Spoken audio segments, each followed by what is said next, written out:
How's it going, everybody? It's been a while. It's been a whole week. Sorry, I peeked out there.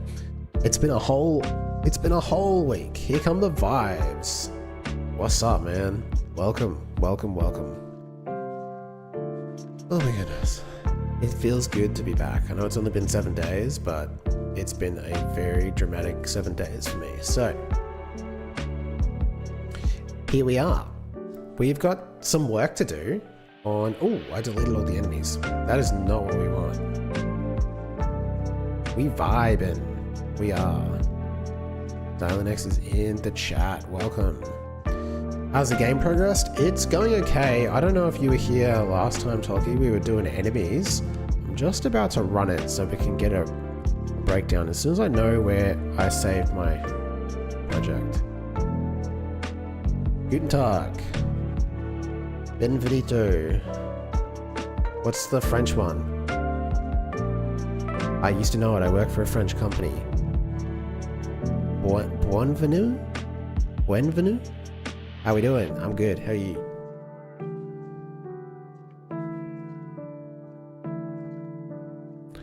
Okay, so where we're at is we've got some enemies and things look pretty good. They feel pretty good, but there's something that we don't have. Oh, I'm going full screen. I guess the character's still in the center. That's all right. So we got, we got like your stuff that drops. We've got the characters that chase you relentlessly. We've got things that just float. All making for something that like combines together to make a more engaging gameplay. You know what I mean? These guys are pretty tricky because they like fly around and attack you. You just have to make sure you get a good line on them and then you can kill them really easily. Oh shit, we got another one coming for us. Hide behind these. We can kite them around to get them in a good spot and just shoot them down. And then the crawlers are like, they're not a big deal. Also, I have to change the wall jump mechanic because right now it's kind of hard to climb the wall with the wall jump. Alright. Ouch. Okay, cool. I made it to the top. This is the end of the project at the moment. So that's sort of where we're at. We've got the enemies, but there's a couple of like pieces of polish that we need to sort of like finish it off. And a couple of those things is, one, we need to put a flash shader on the enemies when they take damage. And two, we need probably a little bit of screen feedback when we either take damage or kill an enemy, I think. Something like that. So we're going to work on those two things today. See if we can get that done in like the 2 to 3 hours that we're on stream. And then we'll sort of go from there. We'll just try to finish off this interaction so that we can start making more complex enemies. Like we've got the building blocks in place. We just want it to look extra nice, I guess. Also, I'm going to turn down the music because I think it's quite loud. I can't hear it. So, well, I can just a little bit, but like not as much as you guys can. So apologies for that. I've been upgrading my streaming setup slowly but surely. So now I've got like a lot more audio control in theory because I don't want to like record the music for the VOD so that I can take that and clip it up and stuff, and then I can put other music behind it. Because like previously, if I wanted to change the music, I'd have to use like an AI tool to remove the background music. It was super annoying. And we don't want that. So there is other ways. Also, I've been working on a really minimalistic tile set down here. That still needs some work. Just an idea. Okay. So, the flash shader should be really easy. We've actually already got one on the player. So when the player takes damage, let me just project settings this and take out full screen. And also the size of the screen's kind of big. I want it, maybe if I have it show up as the game. Hang on, let's run this and then have it show up. I think I click this button here, embed on next play, and then rerun it and it'll run in here. And that'll look a lot better. It's a little bit small, but we'll roll with that. And so when we take damage, we do a little flash and stuff, but the enemies don't do that. They barely respond at all. They don't respond to our damage. So aside from the fact that they die, I mean, they don't explode either, which is like something else we have to look at. But, there's no feedback on that. And I think there should be. What was the other thing I wanted to look at? Oh, the I'm a little bit all over the place. I got a ADHD start to the thing because I sort of like hold off on deving sometimes if I want to make something specific because I'm like, I need to do it on stream because content. Wall jump. Okay, input delay is 0.28. I think that needs to be shortened because I made the jump longer. And this maybe should also be like in the player stats. I got data here, you know? Time to apex is 0.4. So, oh, time to land is shorter. Yeah, so we have like less time now in the away state. Anyway, the point is this needs to be shortened. I think I'll just make it like 0.2 instead of 0.28. That'll probably fix our problem about like getting up a wall as easy. And now this is way too small. Let's see how that feels. Can we climb up a wall? Yeah, that's way easier to get over. Because like previously it was like kind of hard to jump over. That's heaps better. Okay. So next is the enemy flash shader. That should be really easy, right? So we actually already have one on the player. We've got a flash shader here. We can use the exact same one and then just have it, I think just flash once when they take damage, not like blink like the player does. Just like instantly flash white and then that's it. So it should be really easy to hook up. What we need to do, unfortunately, on all of the enemies is link into a system, a link into the script here, the enemy script, and which is going to be different for a few of them because a lot of them, like all the prototype enemies, don't have like a base script. So maybe I also need to like refactor this a little bit because that just extends hitbox. Like it's not even the same type actually. Hang on a second, let's look at this. Like as a spike is a rigid body, right? Yeah, okay. So we're gonna have to, maybe I could create like a universal sprite script for the enemies so that we can emit a signal to that. And so it just needs to be the same for every single one. Makes it a lot easier. Plus we need to put the material on this anyway. Okay, let's do that. That being said, I will say, I'm not super experienced when it comes to 2D and shaders. I have a little bit more of a understanding, so I know what to expect in 3D. Also, these don't really need to have the flash shader, I don't think, because they're just rocks that fall from the ground. How many hits do they take before they die? I think 2. Really should be 1. I don't know. Skip it. Pick something else. I mean, air enemy, right? It's really just the enemies that take more hits, which is the air enemies and crawlers, definitely. Like crawlers. Okay, that's going to be too small for you guys. So crawlers for sure, because they take 2 hits, I think, to kill. Health container is 20. I feel like it should be maybe 30. I'll bump their health up a little bit. Okay, so basically what we can do is just add a shader to the 2D. Let's focus on this. Visibility, no. Texture, no. Material. So we've got the flash shader. I should just be able to drop it in here, which we can do. And now with the parameters, if we turn it to 1, it just does that, right? So this should be pretty easy. What we can do is attach a script. We'll go to scripts, enemy sprite script. It's not, I don't plan to make it particularly complicated. I'll give it a class name just in case, and I'll keep it really basic just in case we need to like extrapolate on this later on.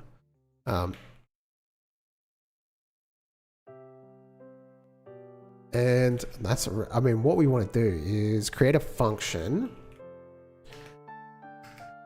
And it's not really even going to be called, I don't even know, like flash, right? make it void, and essentially we want to get access to the material. So the material is the material. Oh, material is already, because we're on the sprite, so we don't actually need to get that. We can just go material dot. Oh, we need to, I actually know the code for this here. Ooh, it's a bit difficult to read, isn't it? See, we've got flash character, flash time remaining, flash, shader material equals material, flash value, set shader parameter flash value here. This is the function. So we're just going to yoink this code from the player sprite and go back to the enemy here. Where is the crawler? Crawler has it. Just slap that down there. Flash value is not going to need to be as complicated. In fact, it is really going to get passed in as a float, and this can go right. So it just sets the flash value, and so what we can do is when we take damage, so there's a signal here from the health container. So the health container knows when health has changed or damage is taken. We've got two, which is, I don't know, are they doing the same thing? Let's not worry about it right now. Damage taken, and we can hook that into the sprite. So we just connect that up. We get a bunch of information, but we don't really need to know. Like, we got invulnerability time, the direction that the damage came from, all of that stuff. It's not important to us, so we'll change those to have underscores in front of them. All we know is that at this point, we have taken damage. So we can go flash, and we had a value of 1, right? We pass that in. Then what do we do? After this, do we want to await, or do we want to get tree dot create timer? Or even better, in the physics process, we will say if, let's create a flash value here. I'm actually going to change this a little bit better. This will be a little bit easier to work with. Flash value, and then it's going to be equal to 0. It's a float, and it's equal to 0. And then change this one to have an underscore, that one there, and then the flash value gets set to the flash value, and then actually we do want it to be this one here. And so basically we say if flash value is greater than 0, then flash value minus equals delta multiplied by some kind of decay rate.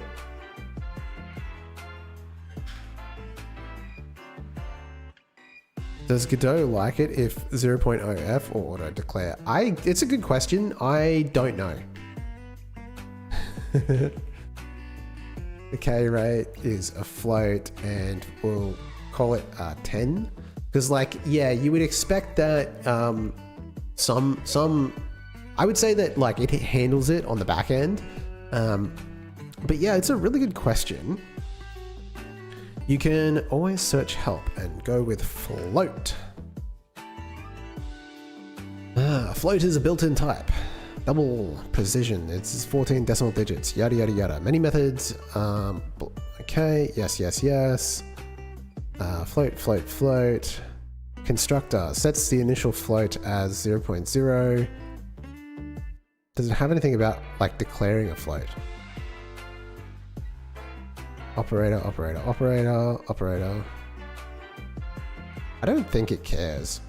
It's never seen to, like, it doesn't throw an error, I can tell you that much, because I've been doing it since day dot. Interesting question though. There is also, like, a style guide. If I go, like, Godot style guide, I mean, I could just also Google. Sometimes it's better to investigate, you know? Let's see what it says here. Don't omit the leading or trailing 0. So it says you should.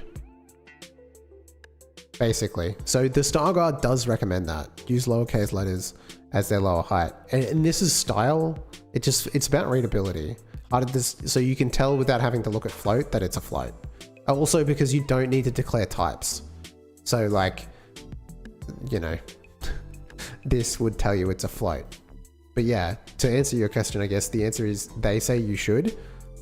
You don't need the F. No, because it's like, what do they call it? It's like Python. You can just sort of like wing it. Yeah, so typically the way that, I mean, I do it all here, you see. So basically it's saying that I should have like as leading 0, but it's mostly for style points. It's not for, doesn't affect the engine in any way. The engine knows that it's a float because I've declared it as a float. So even if I don't write a float number here, it will automatically cast that as a float on runtime. And so you might find that like there might be some minute performance difference, because I do know for a fact that even declaring the type, which I try to do for everything, I try to just statically type the entire language, even though it's not required, because it is like a little bit faster. Because the compiler doesn't need to like figure out what the type is. So yeah, I'd imagine that if I don't do that, it just automatically converts it for me. But hey, we try to stick to the style guide here. I try, like it's not 100%. Anyway, the decay rate. Just multiply that by the decay rate. And yeah, I mean, I think that'll work, right? Like if it's greater than 0, then it goes towards 0. 0.0. Then that. I wonder if it'll like have an issue where it goes either below or equal to 0. So I guess you could like cap or like min, right? That and the minimum is 0. Can't go below 0.0. Something like that. Okay. Wait, no, this is minus. That's not gonna work. That's not. It's almost. I missed that for a second. Minus equals. Maybe it would. I actually don't know with that little thing. Anyway, let's just wing it. It should be fine. Is that all I need? You didn't just confuse me while I was playing the Minecraft. And then it automatically goes to 0. If it goes past that, it will turn black. So we'll see pretty quickly. Okay, it went white. It did not decay. Goose fat. You didn't just confuse me while I was playing Minecraft. Hey, welcome to the chat. How's it going? How's your evening been? How are the storms out your way? Hey, do you ever have an issue with camera 2G jittering or stuttering? For the life of me, even with physics interpolation, I have jitter issues. Not sure if you've worked out a good method. I have it, but guess what? You're in luck. I recently watched a video about that, and so I do actually know that there are solutions. I haven't tried them yet. It is on my list of things to do, but let's see if we can dig up that video. You had 0 storms? They're meant to come Wednesday. We had a big one this morning. Southeast Queensland listeners. It's just me and you, Goosey. Okay, here we go. Go to YouTube. Okay, I guess we can start on my page. That's fine. Now, let me think for a second. Is it going to be in my history? I'm scared to show you guys my watch history, so let me just pull this over.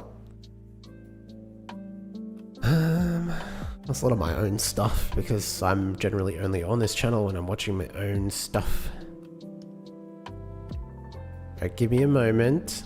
It might not be here. Get set. Okay, maybe I watched it on my personal. Hold, I'm not signed in on Google Chrome because that's for safety reasons. Hold, not Brandy B. I've got you. Okay, we go here. Alright, let's go to my history.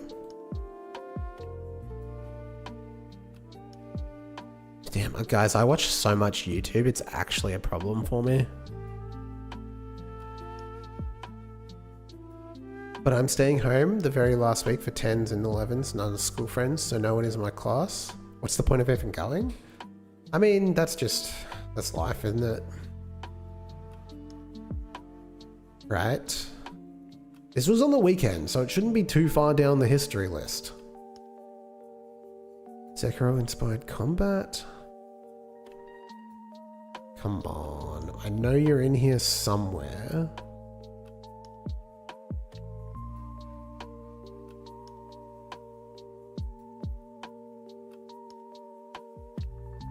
Every pixel art game has this problem. Barry Dev Hell. 500,000 views. How'd you miss this, bro? Hang on, I'll drop it in the chat. Have you ever noticed this? Well, give me a second. This is not in reacts. Don't stress too much. Don't worry, I found it. There you go.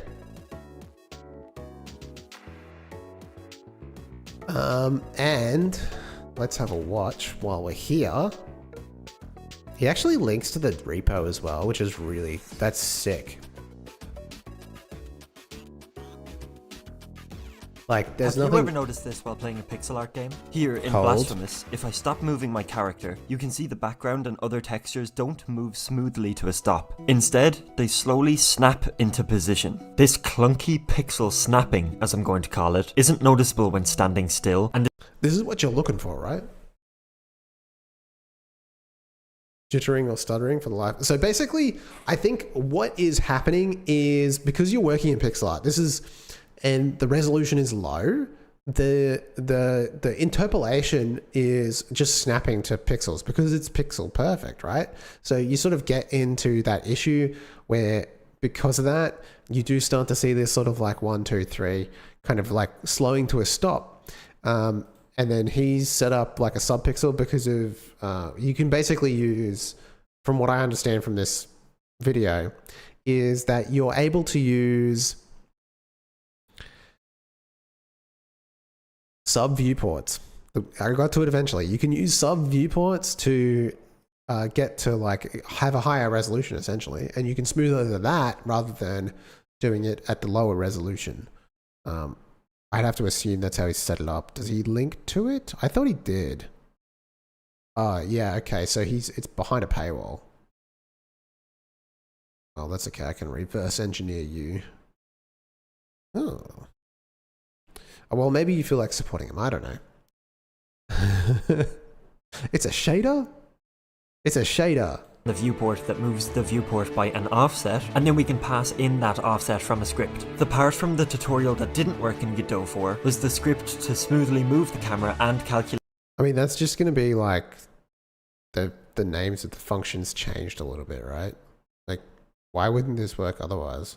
The subpixel offset, so I had to do that myself. This offset is literally just the distance between the camera's position and the nearest pixel perfect position, which is the nearest grid line. Then we just send that offset to the shader so it moves the viewport by that amount, and then since we're moving the whole screen, I'm rendering an extra pixel on all sides so that I don't get any black bars, and this is the result. Smooth moving pixels with no snapping at all. And this is still being upscaled, so anything we place in here will become pixel perfect. Just look at these two versions side by side. On the left, I have my game upscaled with the camera smoothing enabled, and on the right, I have my game upscaled with camera smoothing enabled and the subpixel.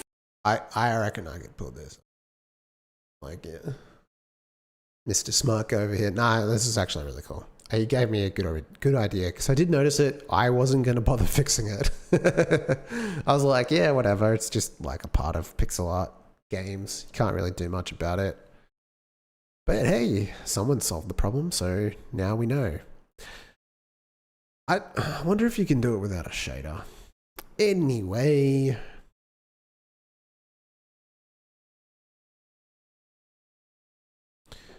Back to our regular activities.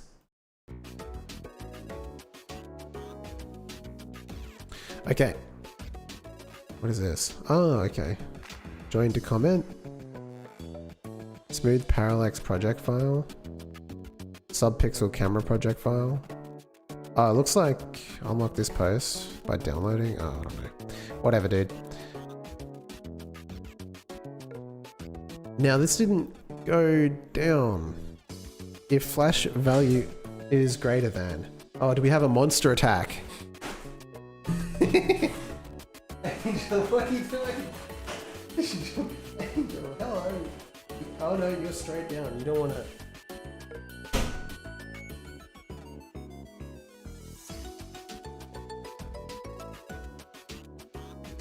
Is this a special variant? I've heard the song before. Good question. Yeah. It's called Moon Garage. Ridge Racer Arrange. Hey, Ridge Racer, you probably do recognize it.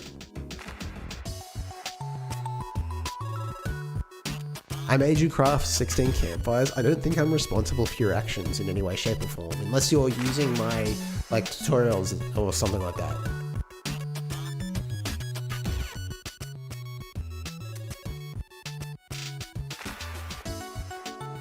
Jesus. Okay, here we go. Hey, no worries. Outside pixel art and normal game without pixel art, I'd say normal graphics using camera 2D. Do you move the camera via code or do you reparent it to whatever you follow? Currently in game, right now it just is a child of the player. Although I do normally, so like I haven't worked in 2D seriously in a very long time, so I sort of switched over to 3D and I wanted to make content in 3D specifically. So I sort of like switched away from it in like 2021, but back in the day, I used to always have a script to move the camera because like there are situations where you don't want it to be parented to the child, but you can also have like multiple cameras, right? It's not, you don't have to have just one camera in your game and like retargeting it every time you needed to like do something else. So like I would say it could be either. I'm going to keep it on the player and see how having multiple cameras goes if I need to switch them, like if you need to have a cutscene or something like that. We'll see. But you know, I think either way works fine. It's just a matter of preference. Obviously, if you have it as a child, it's much like you can't do as much with the follow. You're sort of just like stuck with the options that you get given, which is fine, I guess. And change this back to 5 pixels. Position smoothing is okay. Flash value greater than 0, then decay the flash value and call flash. You idiot.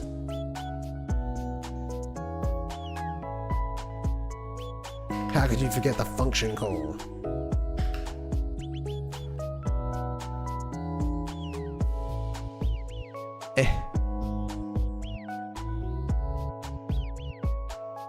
Don't have Minecraft dinosaurs?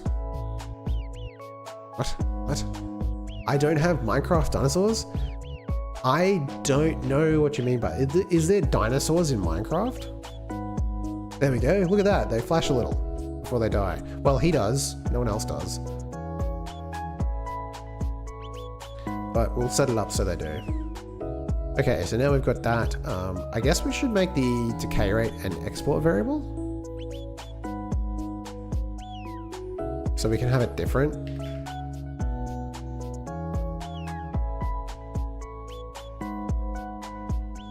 Nice and simple script. I love it.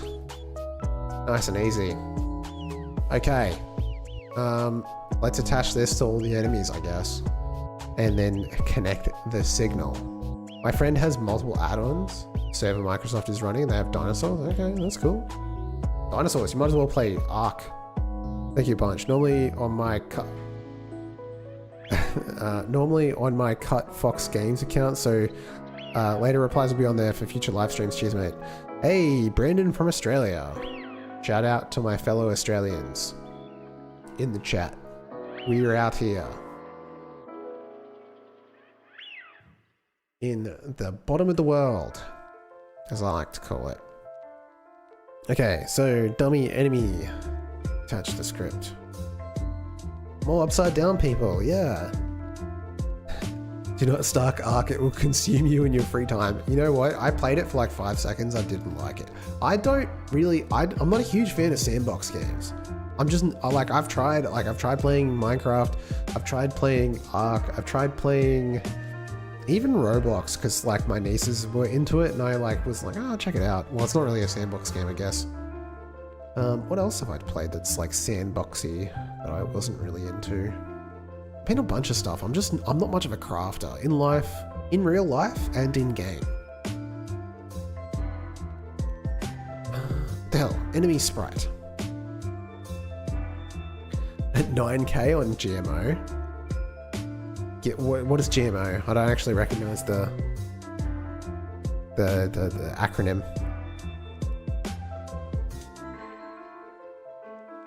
Sprite.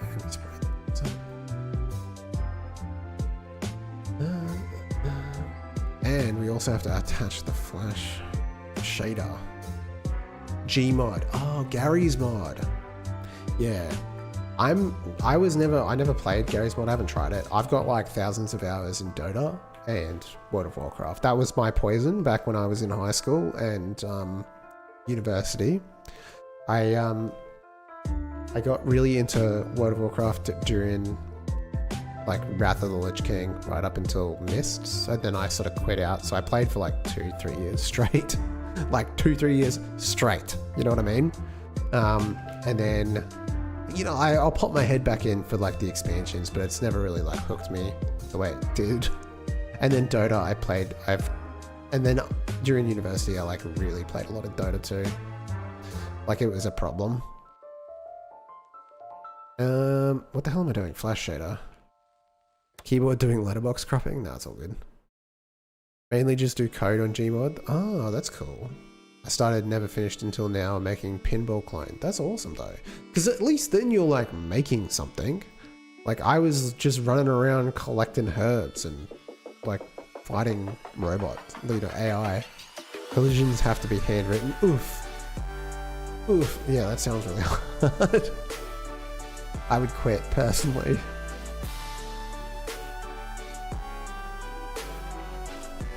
Charger? Got like a lot of crawlers, air enemies, swoops, mines, floaters, dummy, ground. This guy here needs to have one. Okay, give him the flash shader.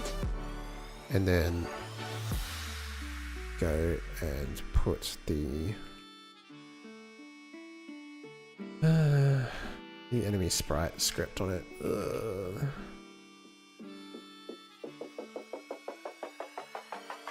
Okay, so theoretically now everything that I want to flash should flash. There's like stuff like that, I don't know.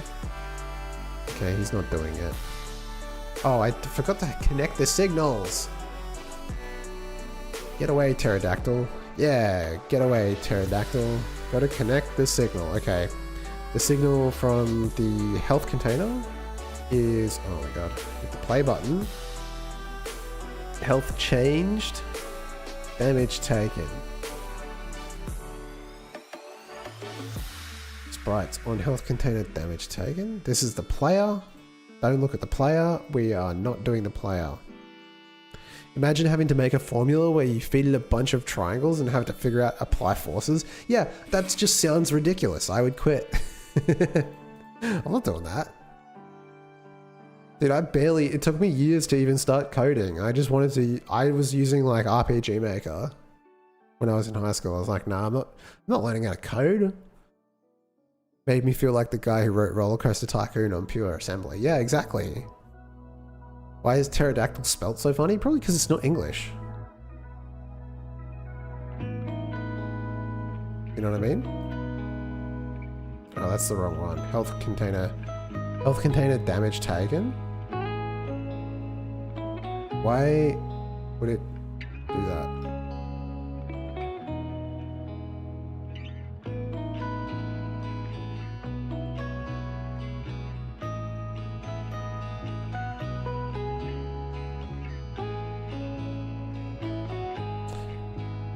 Was there a spelling mistake? Oh yeah, it's missing the L. Hilarious. Okay, that's the ground enemy, and then the air enemy. It is missing an L.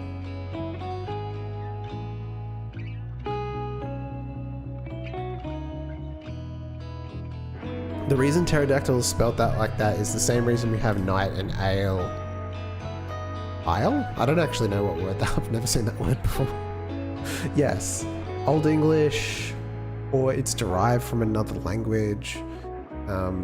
Like anything that ends in ION is Latin, that's not English. Like caution, for example, like that word is derived from Meow meow meow meow, where is my friend? I don't know if I'll be able to hear it.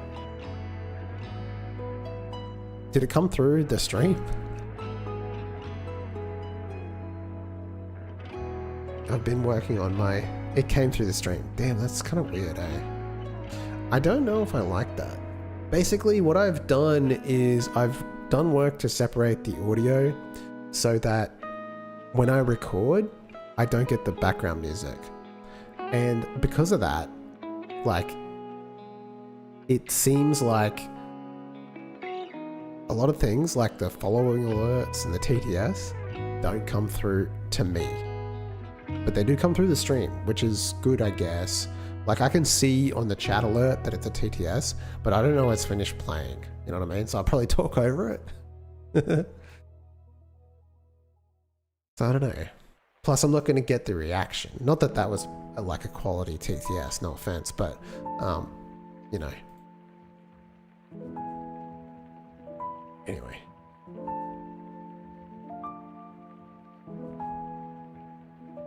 Where is this going?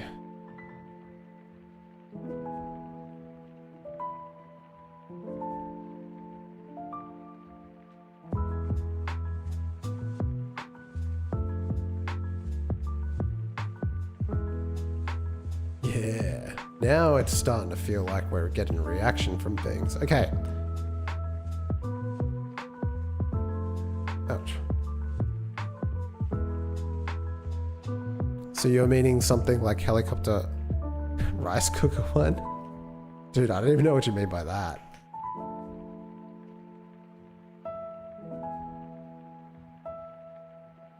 Oh, they all flash. That's not supposed to happen. Did you guys see that? Look.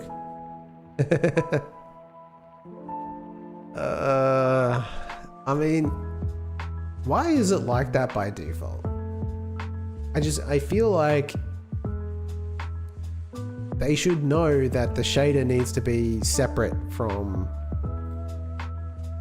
It's separate per instance, so like attacking that doesn't set off the crawler, but it would set off every other flying type enemy in the game. In the scene, I should say. And the reason for that is because they're instanced and they share the same shader.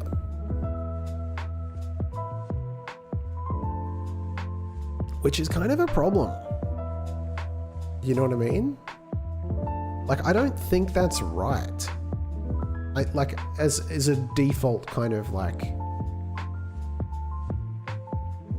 Do I need to make it... I don't even think making it unique will do anything. You know what I mean? Like, if I go to the crawler... I think I have to duplicate it on ready.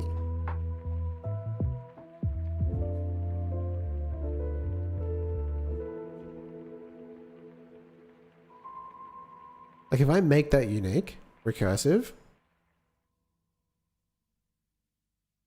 and then run this, and then make my way over to a place where there's multiple,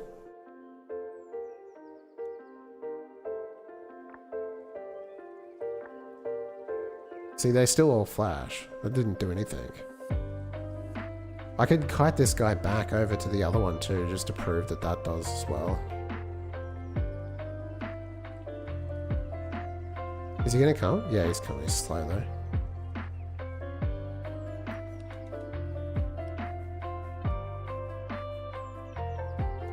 Yeah, see how they both light up?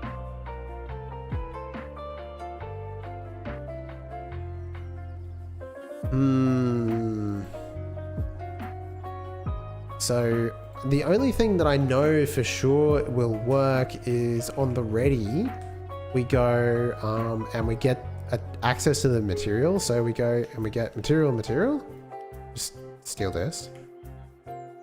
and we say, unless the sprite is also the problem, I don't know. Anyway, we'll go material equals material dot duplicate deep true. I think deep by default is true, right? They've just changed it recently. Default. Duplicates this resource, returning a new resource exported to the property usage. If deep is false, a shallow copy is returned. The array, dictionary, and resource properties are not duplicated. I don't know if that's a problem. Let's just do it like this for now and see if that... Or let's just call it true. Let's just call true. Duplicate true, and then set the material equal to the map. Right, so we just take it, we duplicate it, and then we set it back. And I think this will work, and it's gonna lead to like a lower startup time, which is like kind of funny, but like...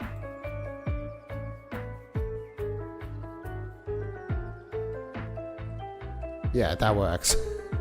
Why? Why? You know what I mean?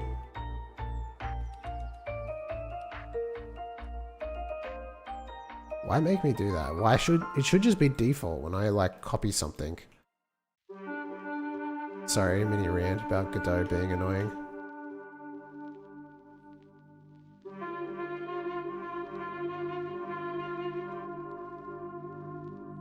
Ouch.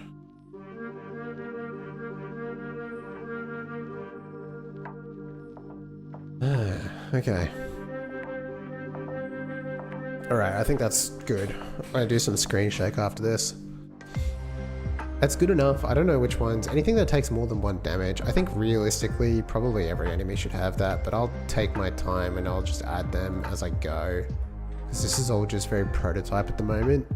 I think also I want to up the damage that some of these enemies do, because I want this to be like more challenging. Enemy bullet. This dictates the damage that it does, right? We've got hitboxes. It does 20. How many is that? I've got 100 health. So that's 5? Right? Okay, that's fine, I think default damage needs to be 20. And not really much more than that. I don't want it to have like a different... You know what I mean? Like this has a hitbox, it does 10, it should be 20. In fact, in the hitbox script, I want to make that default 20. It was default 10 before, which means like your health really went a long way. Like you could take 10 hits before dying, which I think is too little. Ground enemy has a hitbox here. It does 20. Okay, so it's on the same page. Great Ninja Guy. How's it going? Welcome to the chat. Okay. What about its hitbox? Like the damage hitbox does 20. He will not hear this tongue. Yeah, you're right. I didn't hear that. It's like being deaf. You know? I am just relying on the text on my screen to tell me that it's happened. I wonder how I can fix that. I wonder if I set it to monitoring. I got TTS points, and then go properties. Okay, no, not that. Advanced audio properties. And I set TTS to be monitor on only output.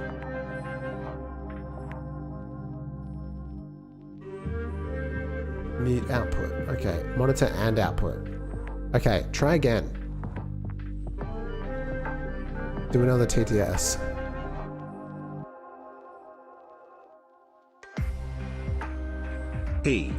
I heard it. That was it. That worked. Okay, so I need to do that for the follower alerts as well. Alright. Follower alerts. I got a little monitor and output. Hey, random person on this earth. Thank you so much for the follow. I really appreciate it. Okay, monitor and output close. Okay, so now I'll be able to hear the follower alerts as well, which is good. They're less important because like, I mean, I can see them on the screen because I'm monitoring the output of the stream, but the TTS, I feel like I need to hear that. Okay, continuing. Okay, when we take damage, I want things to happen. So there needs to be, we are getting to the point now where there's going to need to be a lot of things happening. So if you look, like any modern game is going to have a lot of stuff happening when you take damage. So if you like watch any, like a lot of game, I mean, I've specifically been playing. Can you please turn your Aussie filter off? You're the wrong way up for me. I wonder if I can just flip my camera really easily. Honestly, not too sure.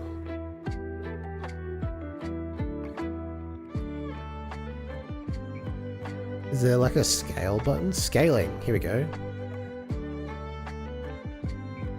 Wait, no, this is not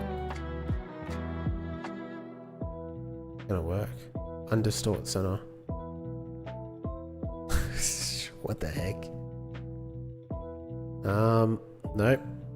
There's not an easy way for me to flip my head. So sorry about that.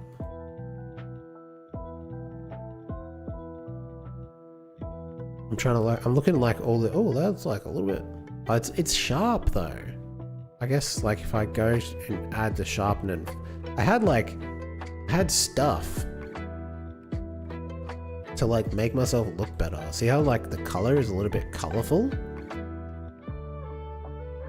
We're a little bit more colorful. Like my nose is genuinely that red. I got burnt on the weekend.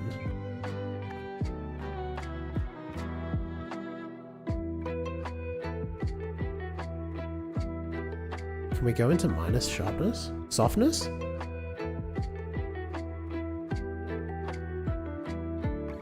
No, this is a bit distracting. I just got distracted. Let's move on. Okay.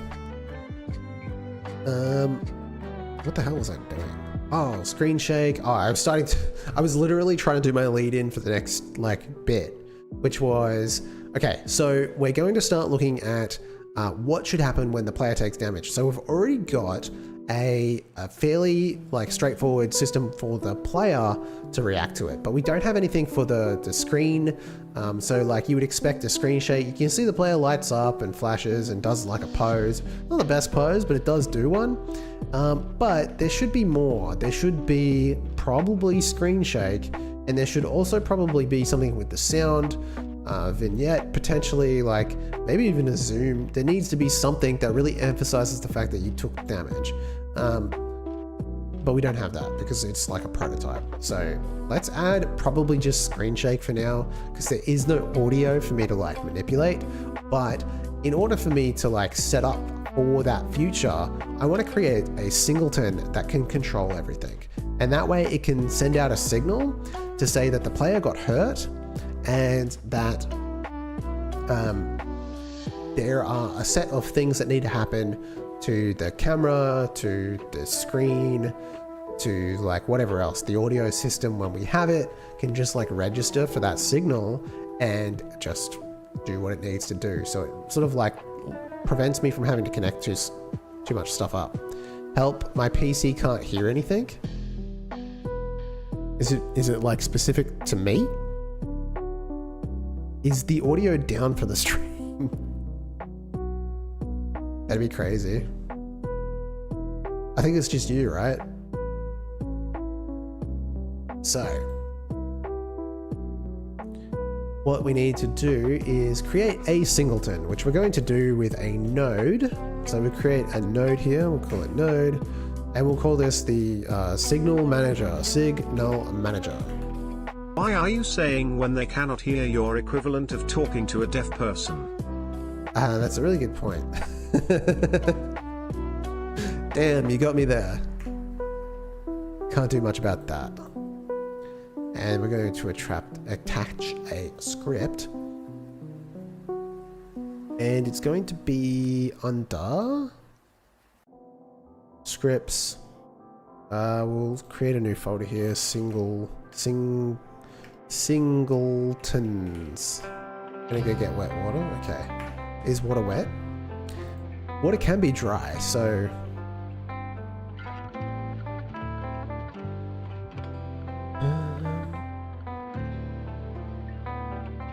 oh, you fixed it? Nice. Signal manager, right. Pretty easy. So there can be basically a signal. What you do is you create your signal here, and then you can emit it and connect it from wherever. So you can say like, one player damage taken, right? And you hit save on that, and you go to scripts, singletons. Oh, I suppose we need to save the scene in the scenes folder. Stream, yes. Yes, stream team. Stream gang, stream team. Anyway. And so essentially you have a signal here, and instead of emitting it, what you do is you can go project settings, plugins, globals, and you can add a node here. So we're going to add the node. It probably could just be a script, but I'm going to make it a node. Singleton, signal manager. It can't be called signal manager because we already called the node the signal manager. So I'll put a little underscore in front of it for now. I'd like to know what the convention is there, though. Did I actually press OK for that? Its name is game state. Oh, I forgot. I gotta press add. Okay. It is a signal manager. Signal. Yes. What does this say? The signal is declared but never explicitly used in the class, yeah. You have a daily question. Shoot, I am all ears. E. I don't know if that's a question. It means and in Italian. Class name? Signal? Oh, we can't call it. We can't give it a class name. God damn it. I don't know how to work with signal, with the singletons. I guess we can call it Signal Manager Singleton. Have you ever tried Project Zomboid or Stalker games? No. I haven't played... Yes, E is a question. No, it's not. I have not played Zomboid, Project Zomboid, but I have played Stalker. Not in a long time. So, a really, really long time ago, I needed to... It's quite single, really. Damn it. Yeah, like ages ago, back when I first moved out of home, I didn't have any internet and I wanted to play a game, and I went and I bought Stalker from like the store, which was something even back in 2009 was starting to go out of fashion. Like I felt really silly being at the game store being 19 years old, but I persisted. I bought that because you didn't need an internet connection to play it. Even though it had online capabilities, you could still play the single player. I played it. I was not a fan, unfortunately. So, there's that.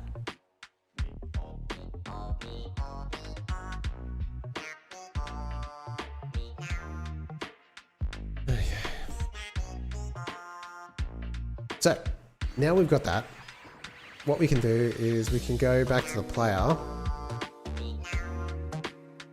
And what we can do is health container progress bar value. So here we know that the health container value has changed. We've taken damage. I actually need to review before we go further the difference between health changed and damage taken, because it is concerning me a little bit. Stalker games have discs. They did back in 2009. Stalker's been around for a long time. Iraclio 101. Hey, welcome to the stream. Yeah, in 2009, for sure, everything was on disc. I mean, not everything, but like, it was definitely still a time where you could buy a CD to like install a game. When did Stalker Call of Pripyat come out? Stalker Call of Pripyat. Why is the upside down?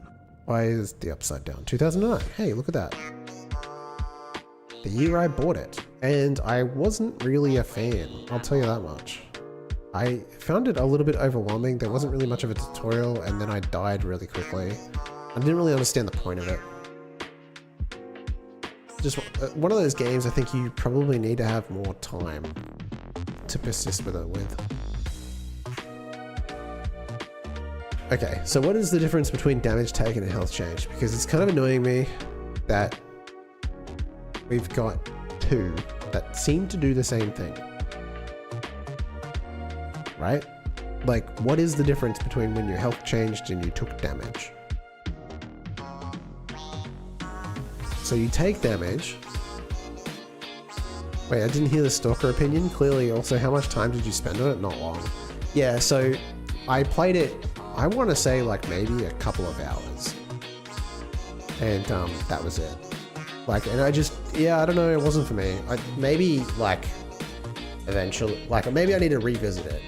But like, I just didn't click for me at the time. But also like, it was such a long time ago. Like we're talking like 16 years ago that I tried that game, didn't really like it, and then never came back. So like, I don't know, man. Maybe I need to have another look at it. Okay. So the difference is, one is called every single time that you've done a check health. The other one is done when your health is not 0. I don't know about that, man. I feel like you could just have one. But I still can't believe the bot did that to me on Discord. Oh. You mean Carlbot, that's what you mean. Yeah, I don't know. I'm still working through the defaults and working out what works for us on the Discord and what defaults don't, because like it had a limit on the number of images that people could share, and that's kind of a problem because like people have questions on tutorials and they very often will want to show like a lot of pictures, and so that had to go and get changed. I've had to change a couple of things, but I think it was a language thing for you. Like you were trying to say some slurs, so like, you know, maybe you deserved it.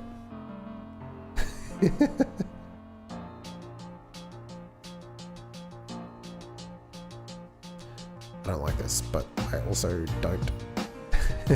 Yes, no. Which is it? Listen, I saw what it got you for. It sends me a message. Why would I do that? I mean, we don't have to air it out on stream. I'm mostly just teasing you, man.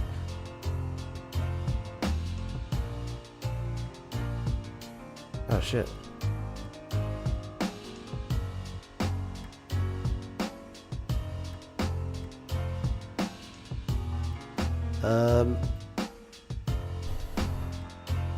Where the hell? You DM'd me. I can't find it anymore. Oh, there you are.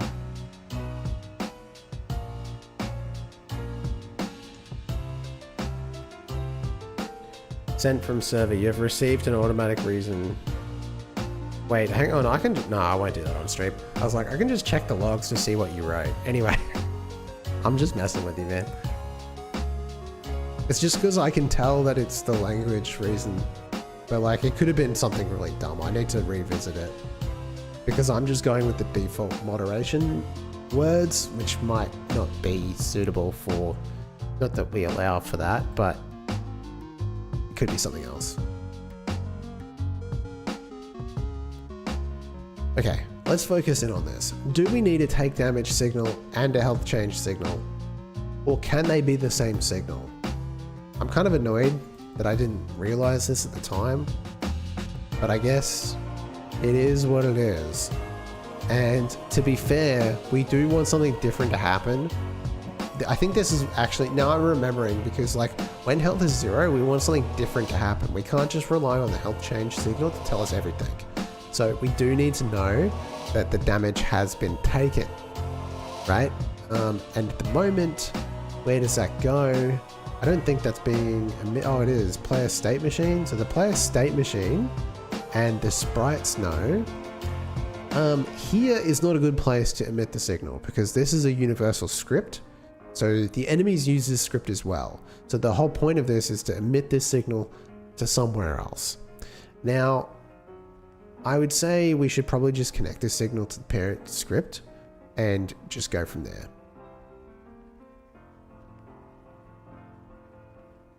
And what we will do is we don't need either of these things. Oh, actually we do eventually want to know what the amount of time that we're invulnerable for, because we'll use that to like manipulate the audio. But for now, let's just go here. Health container damage taken. We can go to the signal manager singleton. That's not the one that we want. Constant signal manager on plan damage taken dot emit. That's all we need to do. And then, I mean, it's kind of funny because the camera is just attached to the player, so I don't really need to do this, but it is important for the future.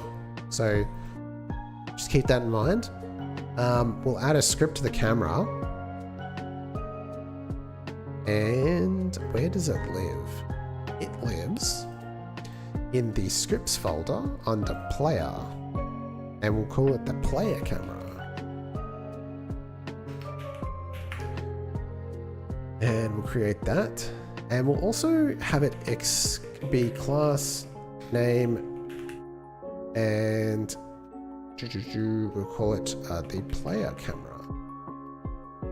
Okay, try to put a lot of time in it if you have available. I saw a lot of people liking it very much. I'm also trying Stalker, Anomaly Stalker, to be specific because it's free and has a lot of content. Yeah, I mean, I guess the problem is I don't really have a lot of time. I try not to get like into games, believe it or not. Although I did just spend 70 hours on Silksong, so like, I don't know, maybe that's... Online games are a problem for me personally, if it is an online game. I like try to stay away from them for my own personal health. Okay, so like, I guess we need to set up a camera shake. So let's do that. We're gonna need some stuff, right? So we probably, wait. Guys, it's not in the right spot. I've got notes because this is complicated. We're gonna have to go function laptop. Why are you 90 degrees? Answer, because I'm a laptop.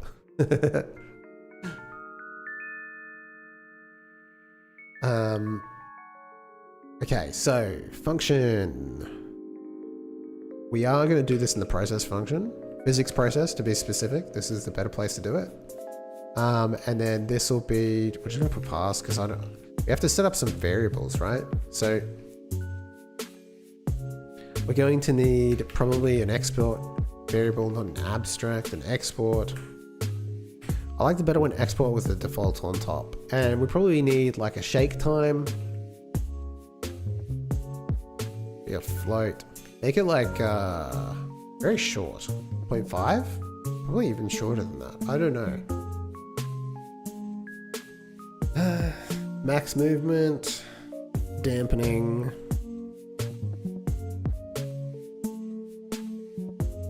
Something like that.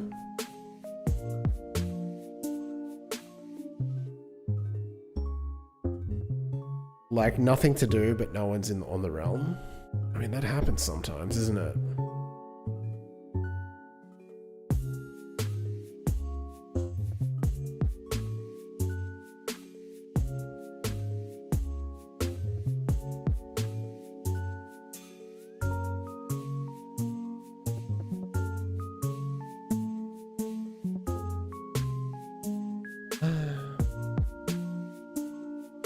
I'm like looking down at the laptop to read chat, but like it's right in front of me on the screen. So I don't like, so I don't know, offline I guess. It's really going to be good if you try it with lots of time. I don't have a lot of time, that's my problem. I'm thinking about the variables I'm going to need for this. Probably like a maximum sway, or not a sway, shake.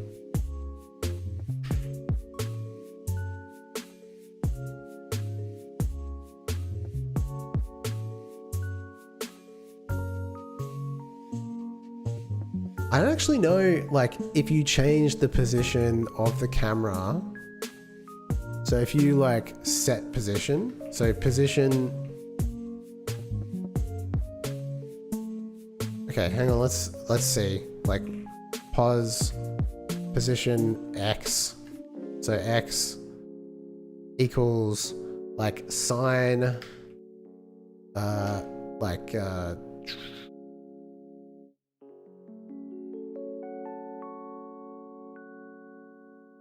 What are we gonna do? Like max shake times delta.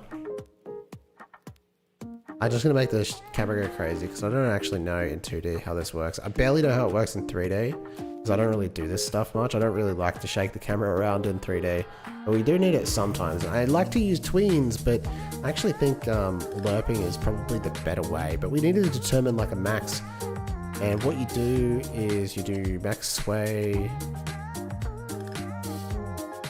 and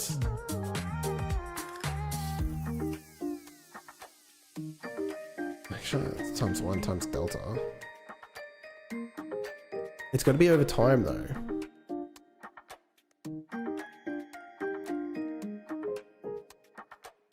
Dude, why am I so dumb? I'm gonna have to watch a tutorial. I think Lucky has a really good one on this. But that's also 3D.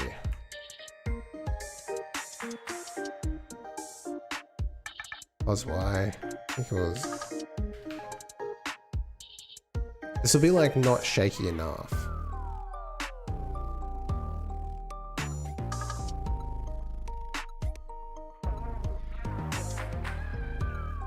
What about rotation? Magnitude? What is time in this note that I've left? Jesus. Time plus equals delta, okay. My bad. Time. Sorry, I'm just like working off some of my old code where I've done this before. Need any idea? Help? I want to help. I don't know, man. So time equals plus equals delta. Expected, oh, okay, we can't cast. We need to declare the variable here. Yeah, I've done this before, like in Godot 3. So I'm just trying to like convert it basically. I guess that, and then time plus equals delta. And then the sign is times magnitude multiplied by frequency multiplied by, so we have like a couple. So we could have magnitude be max shake. And then the frequency is, I don't know.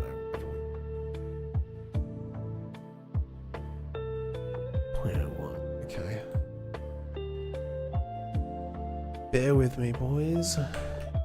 And girls, maybe, if there is any. Frequency.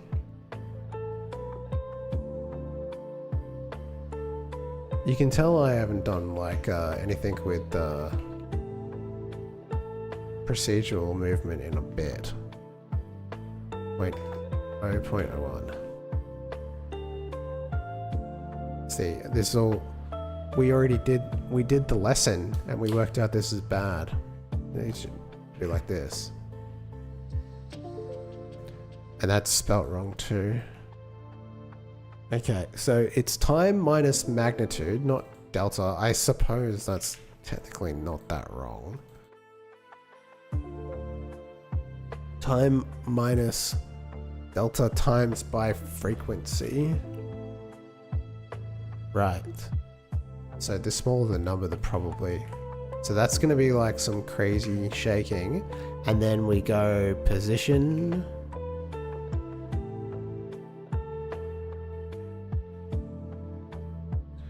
Dot x equals pos x. Oh, actually, no, we don't want to do that. We want to lerp.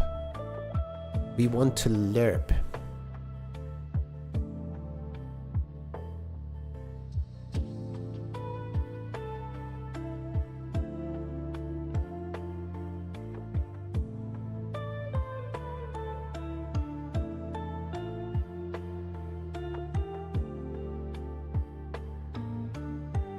This is why I always use tweens. It's so much easier.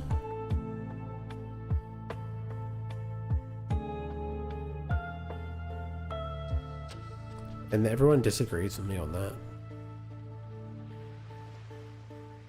But I don't want to use tweens because I need to get better at this kind of stuff. So we are beans. Beans. There it is.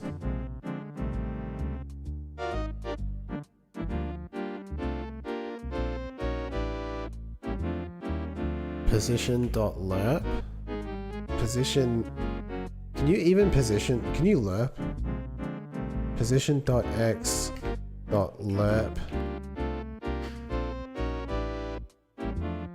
Cannot find lerp in base float. No, because you have to go lerp. F. Float to our destination, which is posx, and the weight is just going to be a delta. And then that we're going to just do the exact same thing for y. I have no idea what this is going to result in, but it's going to be happening. And it's mad that it doesn't know what these are. These are flouts. Float.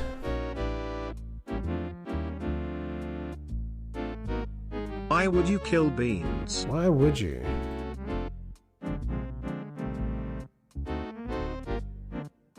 Nothing's happening.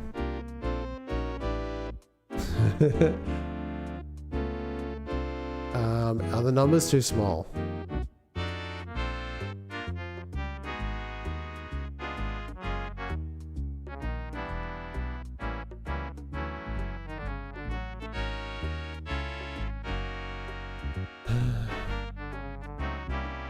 Probably because it's And like keeping an eye on your YouTube. See how this number, this is what we want to be like hitting the position, but I guess it's not keeping an eye on your YouTube.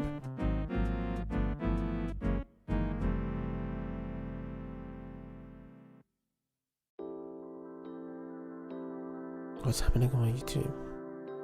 Oh, keeping an eye on you, YouTube. You mean like... I understand, you're talking between each other through the chat. So is this position just too small? Or is it because it is a child of the... You know what I mean? Or is it because positional smoothing? Like, let's turn some stuff off. I think there's something going on here. What if I made it top level?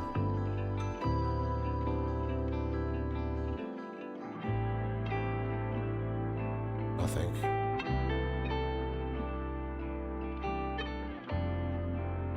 Oh, should I be like affecting the offset maybe? That like moves way more. Oh, look at that. Because the transform isn't doing anything. Like the position is always set to 0.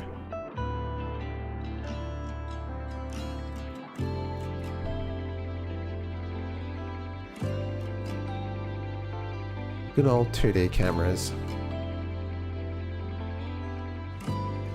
And the position is changing. It's just very small. Like it's a small number. Does the frequency or the amount here change this? The number got smaller.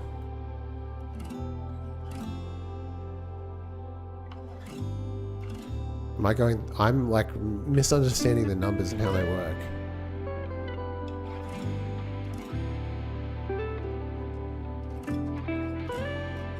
Interesting.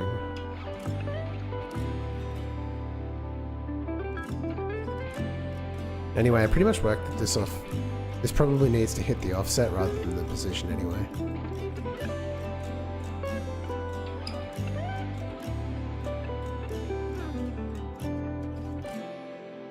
Does nothing.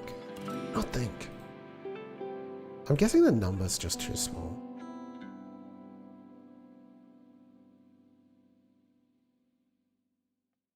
It's also like really gradual. I think because I made this like a number here. What about the, oh, okay, so this is multiplied by the frequency. So that needs to be a larger number. Probably not that large, but let's just go crazy with it to see what happens.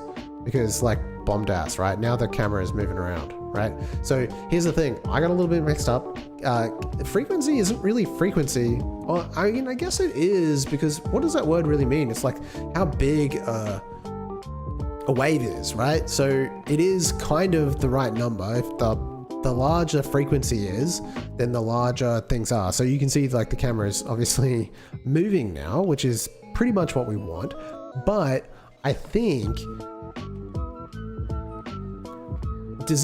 if this number gets bigger, what happens? Do we go faster? That's the other question.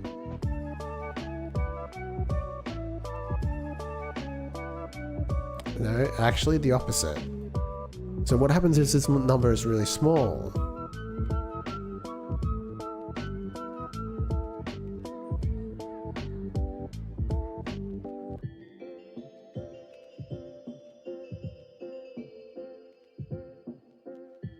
It's definitely not what I'm looking for. Not much of a camera shake. Can you keep an eye on your YouTube? Nah. I'm not supposed to talk to them. It's against Twitch policy.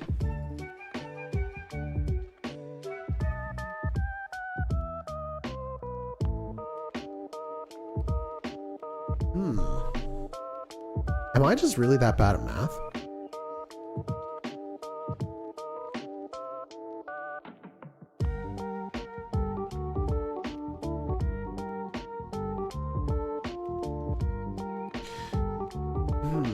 Okay, so the amplitude or the speed, actually there needs to be also a speed, right? So export You var just let one die. speed float. That's crazy. And this, make this like 10, just to, this actually what we do is we multiply this by speed, right? Because that'll just make things go faster. Right, so I mean it's still not quick, but let's factor it by 10, and now we're starting to see a little bit more of a shake. Let's factor it by 1,000. It's going so fast you can't even tell. Just increase these numbers. That looks like a screen shake. We got it. Now it's really shaking. Okay. You don't care someone died. No one died.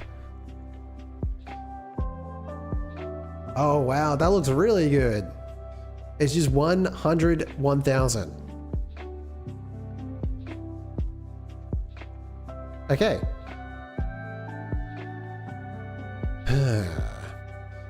If this is 0, does it shake? Ooh. That is not what I was looking for. I'm guessing this is going to reach 100 and then go back the other way. Oh, it just goes to...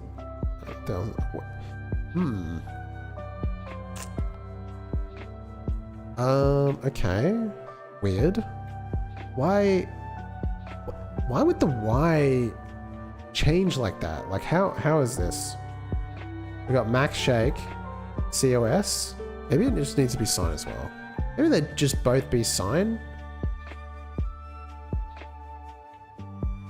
Since that just equals 0, right? And then if we put this back at 1, get the shakes. What happens if we make this really big? Let's go crazy. Okay, that's probably a bit much. Chaff the goat. That's me. Hello. Moon XN6WH. Okay, great. Great. Now we just need to trigger this. So max shake equals 0. Let's change some of these variables so it's a bit easier to understand. He is a helicopter. I am not a helicopter, alright? I identify as a human.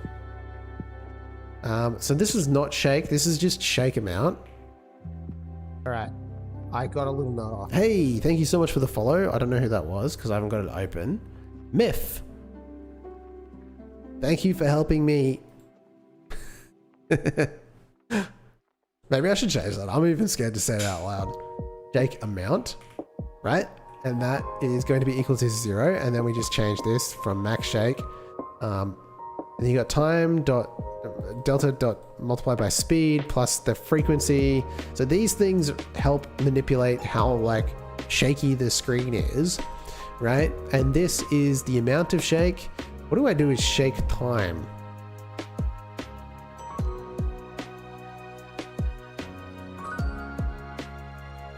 This is the amount of time that I want it to go for.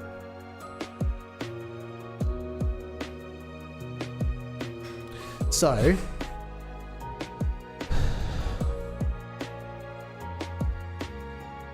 what happens if it's 10? Does it go somewhere? Still 0? Just experiment. Oh wow, it's going crazy.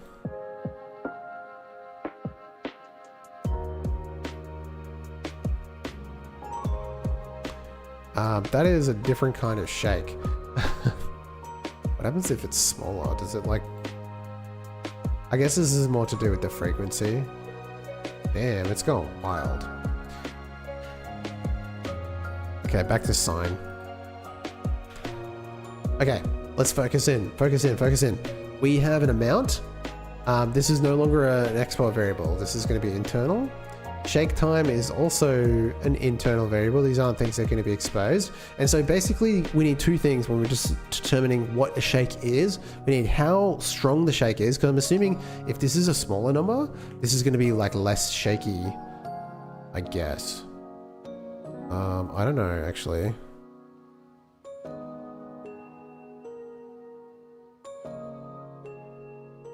Yeah, see, it's not... Well...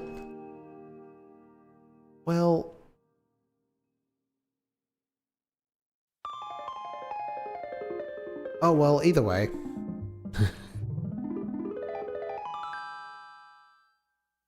And then we're going to do like a shake screen. Can I ask a question? If there is a method or workflow for 3D games with defined pixel textures, art style, so the individual pixels were the same on every 3D model. Individual pixels. I mean, that would just take like, you would need a sprite sheet and 3D models. So like, wouldn't that just, do you mean like, each model has like 256 pixels or like less? Maybe you're gonna have like 36 pixels per model. That would be a very small number, but like, you know, like however many pixels per model. Individual pixels were the same size. I think that would work, right? Like, I guess it depends, because like the way that UV works, like it could potentially, if you didn't do good UVs, they would be like stretched. So they would be like different sizes. I think the answer is yes, but it's like, it would be really hard to do, because like the way 3D models work is that they project that texture onto the 3D model. So anytime you have like a curved surface, it becomes really hard. I think if you really wanted, depends on the style. Like I would just use like sprites in your 3D game. I don't know. Depends what you're going for. Shake camera. And it's gonna take an amount. And that's a float. And the duration. And that's a float. It's a void. And so basically we're going to say that shake amount equals amount and duration equals shake time, right? No, shake time equals duration, right? And then basically what we'll do is we'll say that shake time minus equals delta if shake time is greater than 0, then do this. Okay. And now, to like hook in with that signal,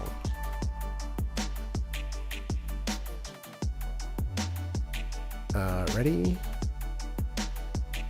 We can say signal manager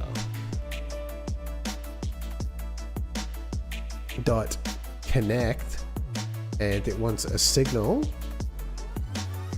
Oh, actually, no, it doesn't work like that anymore. That's the old way of doing it. What's it called? On player damage taken dot connect, and it wants a callable.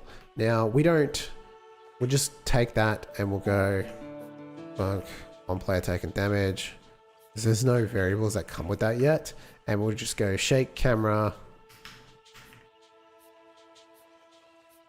and we'll pass in an amount of 1 and the duration of like 0.1. How the hell can I make enter 1 symbol? Huh? I don't actually know what you mean by that. And then we pass that in. Thanks, I need to think about it. Yeah, it's going to be tough. I think it would benefit me to see what you mean. Like if you have an example of what that is, I could have a better idea of how to achieve that in Godot specifically. But yeah. Okay. Let's hit play. And in theory now, we should only be shaking when we take damage. In theory. So let's just go take damage. Hey, oh, wow. Dude, what the hell? That looks so good. Huge.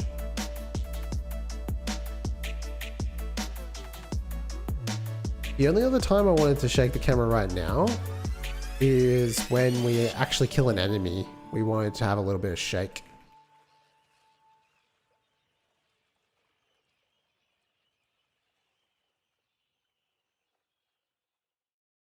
Yeah.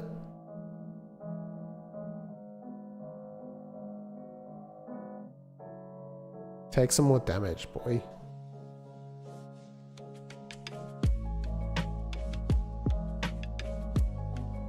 Crazy. Now, nothing happens when you die, but we'll set something up different for that. Damn. That actually worked way better than I was expecting. I still think I could probably make a better formula, but I'd need to research what other people do, which I'll do off stream. But that looks sick. Okay. Right, so I wanted the enemies, when they died, to emit like a shake to the screen. So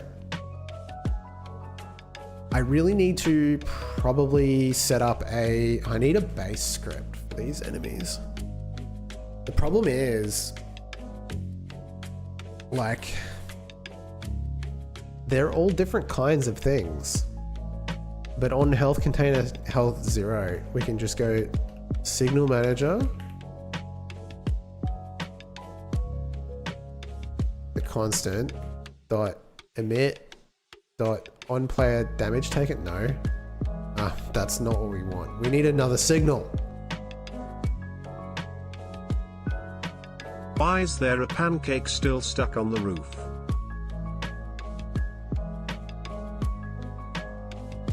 Well, you know,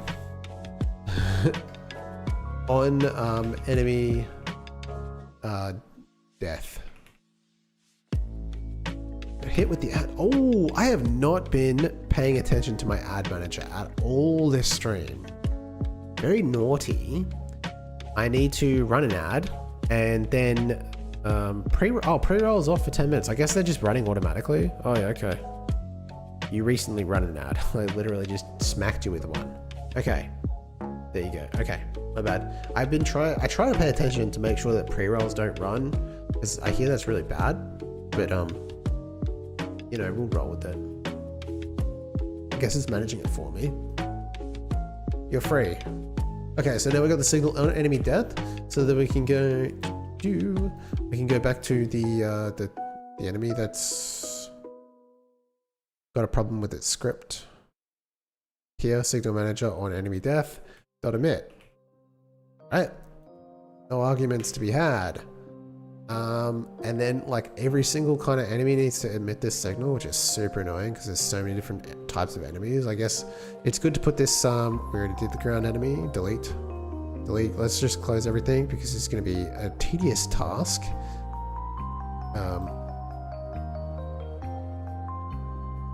I don't know what that is. 23E4.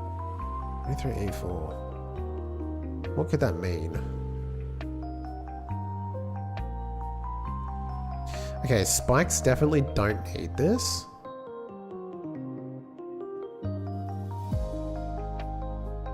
Okay, that shares a script with the other one, that's good.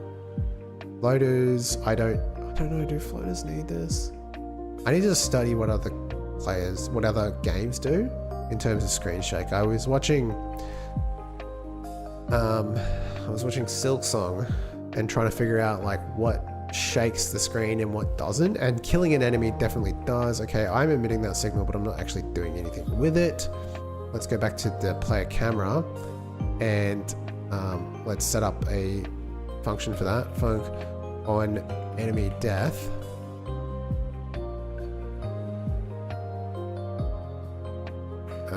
And we're going to shake camera. Probably not as much, eh?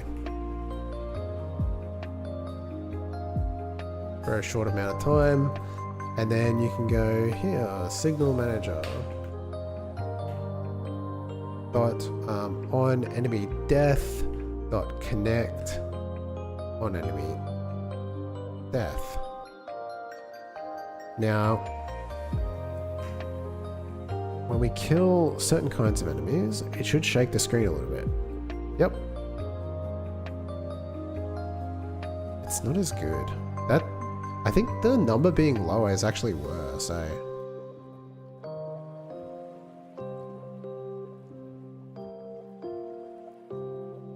I need to work on the algo.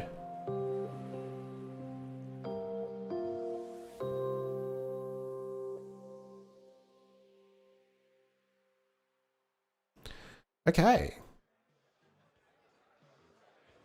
Now we've got a little bit of crunch to our game. That's pretty cool.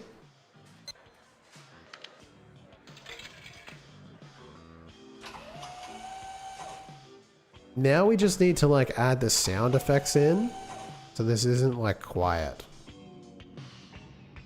Oof.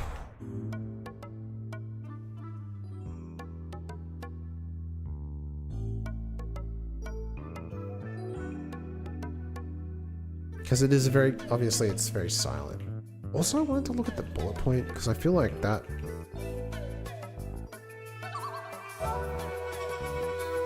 Sometimes you can have the bullet stay stationary, which is obviously not good. That doesn't make any sense, right? Like, why would it do that? It's because it's based off the direction. So sometimes you can, if you press up and shoot at the same time, you can bug it so that the bullet doesn't move because the direction is, I guess, I don't know. I actually don't know why that happens, but I've noticed that it does happen.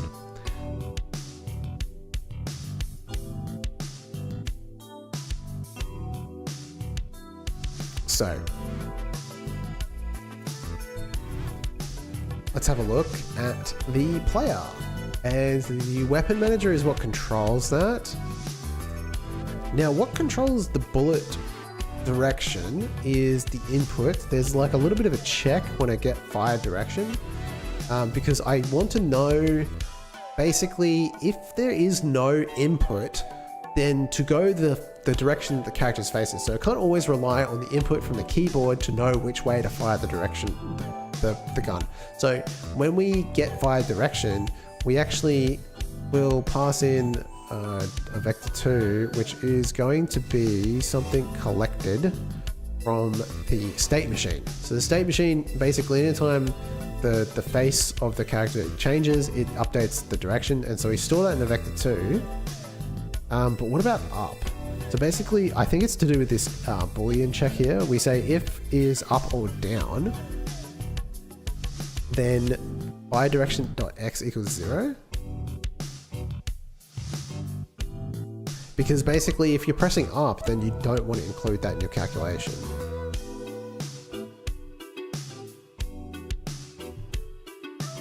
But,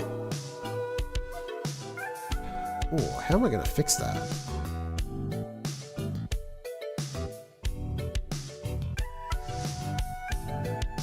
Y direction.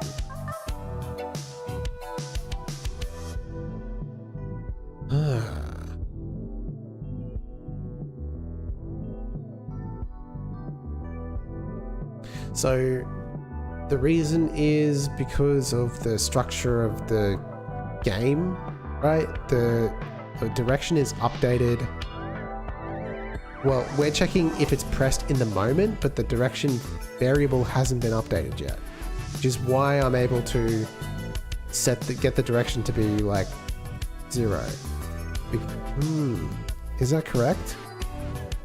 Because there is no up direction, no left or right, there's no X direction, it means that action up is pressed, but direction isn't pressed.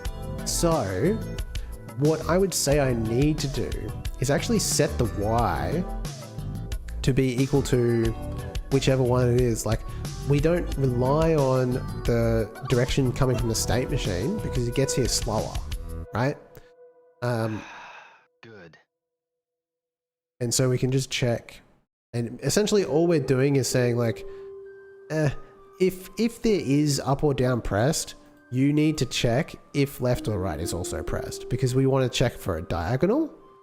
And if it isn't, then just go straight up, because like direction is always going to be left or right because that's how the variable works out. But we don't always want it to be up or like left or right, if that makes sense. So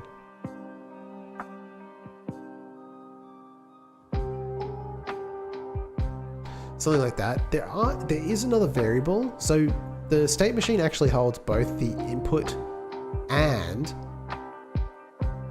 the face of the character. So it can tell both. It actually knows both. We've got input direction here versus direction. Direction is just directly updated by the input direction, inversely, because sometimes direction just be like that. And then input direction is only updated when it's either one. It can't be 0, basically. That's how we just keep the face. Like, unless you change directions, it's always going to be the one that you last pressed. So then we emit the signal, direction change, direction. I suppose we could include both the input direction and the direction in this signal. I don't know how many places this goes. I need to check. Where am I going to find out where that's connected? Probably in the state machine. Direction. It's kind of like the direction, right? Like, I don't know. Or is it someone working out? Or is it a fence? What is it? I don't know. Direction changed. Weapon manager on direction change. Okay, so that's the only thing that's currently getting access to that, I believe. Nothing else? Shooting disabled, shooting disabled. Those two signal emissions are for something else. Simple coded language that doesn't work in Twitch. Okay. We'll roll with it. Alright, so we have got that. And yeah, I think we just add the input direction to that so that we're getting both, and we just roll with it. So let's go to motion and update the direction. So we're going to have direction and input direction. Just do a little underscore here.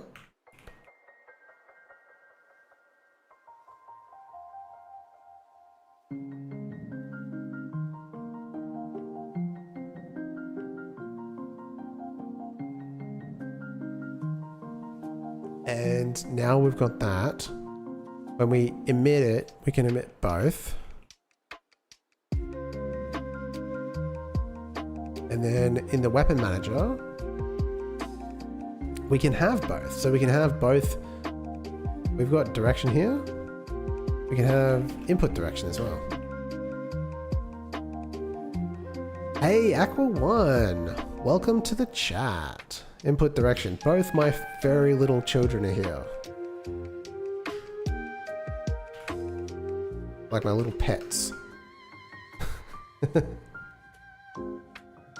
It's a vector 2 and it's equal to vector 2.0.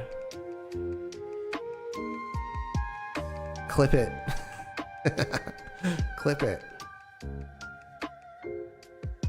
Wake me up. Dude, don't get that song in my head. That was like peak 2000s. Okay, input direction.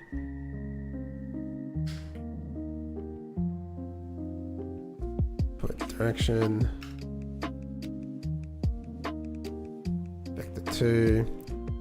And then input direction equals input direction. No, that's wrong.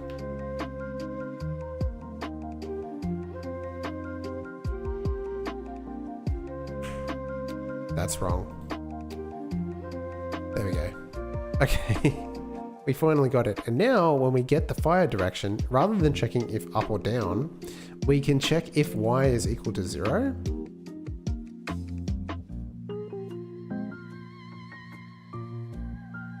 I'm gonna make this all fit on the screen. So if input direction dot y is not equal to 0, then we can see if input direction left or right is pressed. And if it is, then don't take it. Although you could also say that you could check to see if input direction x is not equal to 0.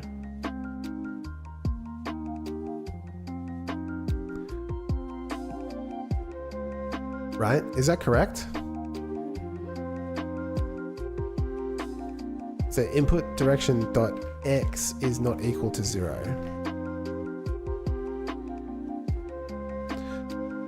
Actually, that's the other way around. Is equal to 0. If input direction x is equal to 0, then you want to fire in the direction you're facing. Else, you want to probably be 0.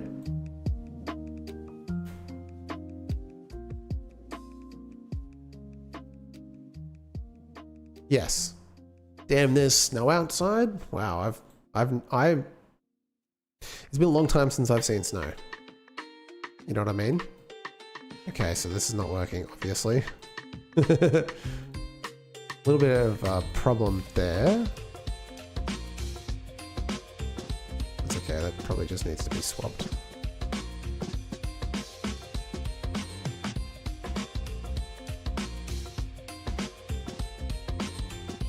Yep. I don't quite understand that, but we'll go with it. Now, I don't think I will be able to manipulate that bug. And the answer is no. I can't. You can post this. Oh my god. Farming clips here. Hey, Aqua1. Welcome to the chat. Input direction. Both my very little children are here. Like my little pets. There you go.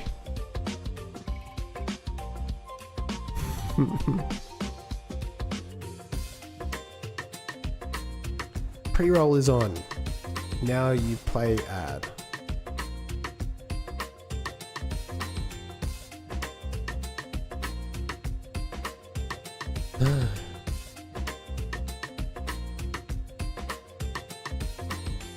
Okay, great. Okay, so should I look at like how other people do screen shake? Because I'm kind of curious. That's like my own version of it, taken from a long I mean, it's probably taken from another tutorial because like everyone learns from everybody else, but I feel like it could be better. You know what I mean? Like it's very basic. And can't please snow. I don't want it to be 28 degrees. I mean it's hot, but like that's where we live. It's Southeast Queensland. It's freaking. It's a furnace. It's never cold. It's well, I mean sometimes it's cold, I guess, but like.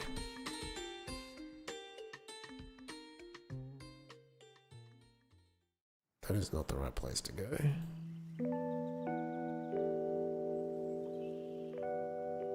Okie dokie.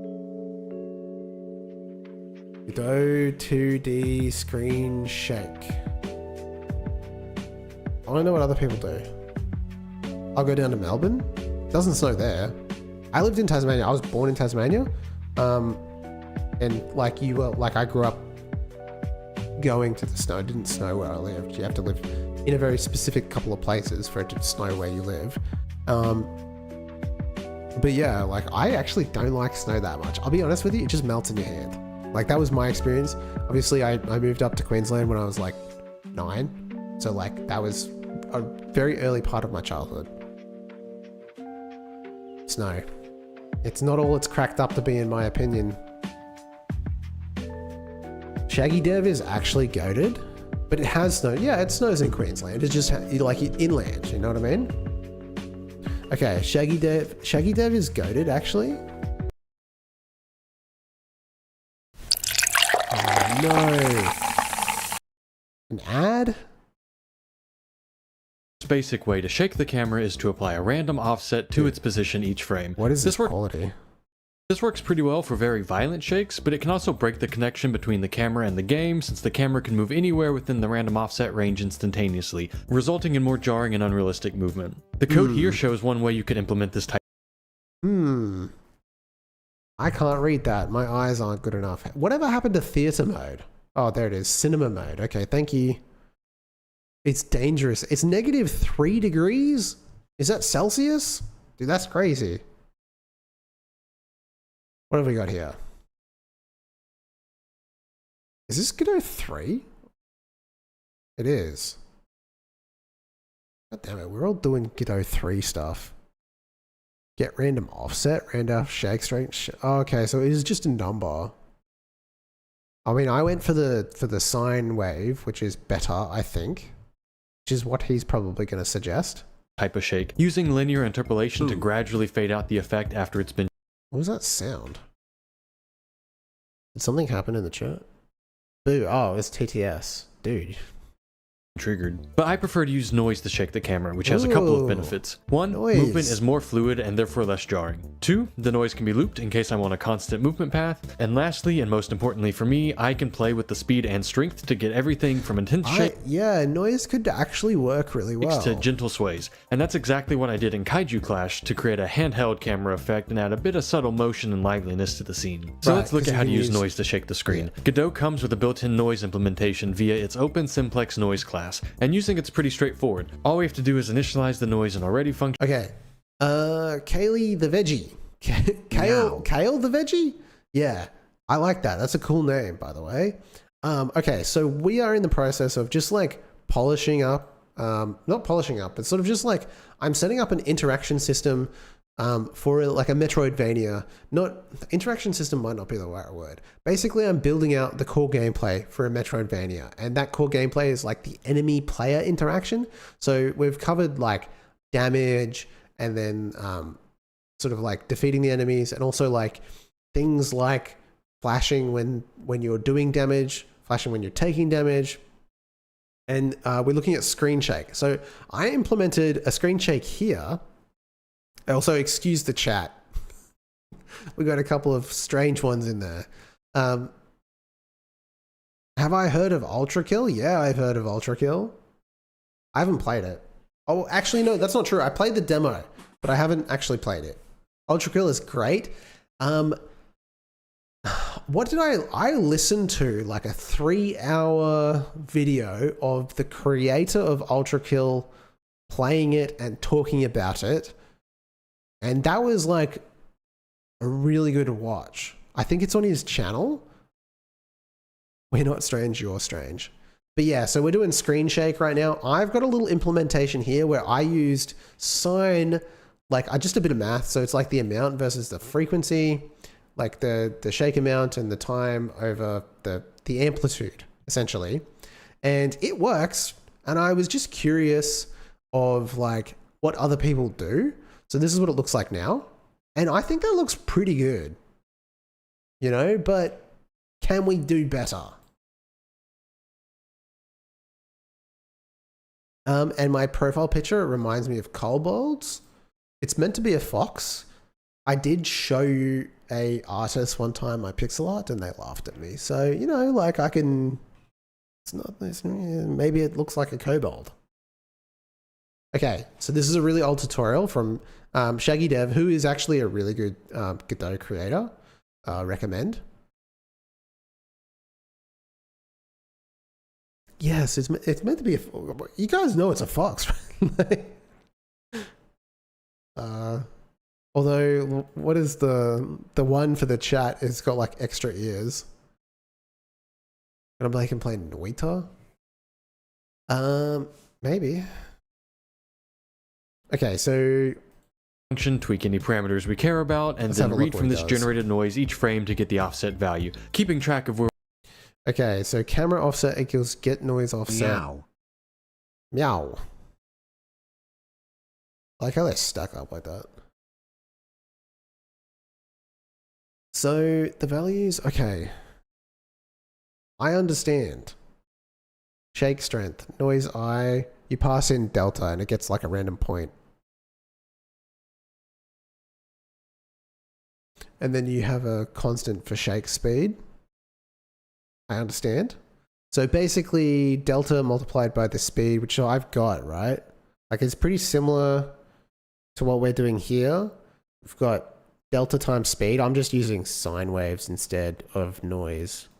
Where we are each frame via noise I so that we can smoothly traverse the generated noise. The main parameters I like to tweak are the seed, which is used to generate the random noise, and the period, which adjusts how quickly values change in the noise. But for your own use, you may also want to adjust the octaves, which adjust the detailed level of the noise. Persistence and lacunarity probably won't make much difference here, but you can read up on those if you're interested. To read the noise values, we can choose between 1 and 4 dimensions of noise and get back values 1D. in the range -1 to 1. For screen shake, I like to use 2D noise so that I can get different values for the X and Y offset, just using the same noise I value for both offsets as one parameter and then picking values reasonably far apart for the other parameter. So now we can play with the exported values and get everything from a violent shake to the gentle handheld effect I mentioned previously. These defaults shown here are pretty good starting point for a more typical like if you screen slow it down, it just looks like a sine wave because that's what it is. shake, but by setting shake decay rate to 0 and I'm pretty sure like we had a hard time working with it to begin with. It looks good when it's going fast, but like if we make the speed slow, right? Or is it the frequency? Oh no, I think it's this one. So if I like slow this down and just like push this out of the if statement.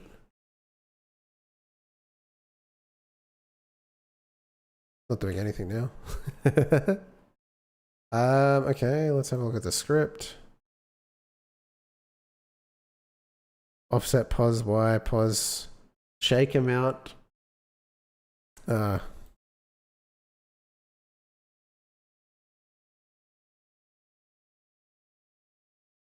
Yeah, see how mine's just like sided, like that's literally what it is. Just it depends on the speed. Like it never changes, and that's probably not that good. Like the direction needs to change. You know what I mean?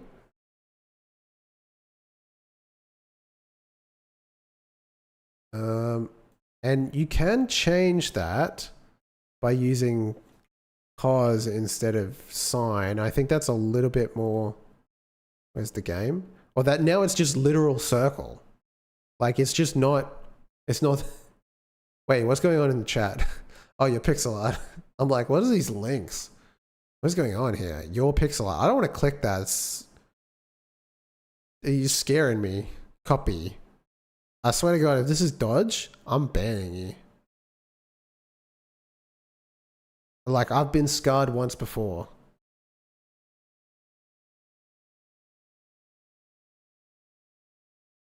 Why don't I trust you?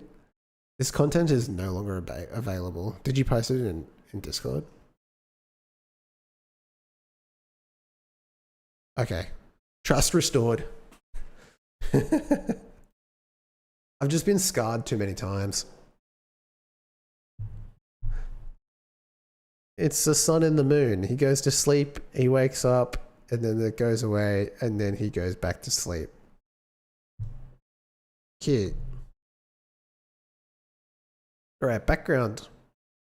Background music. Yeah, it's a wizard. Okay, so now we know that cos and sine aren't really good for this. We can switch to noise. I think that's a good idea. It's just to like peek his code one more time.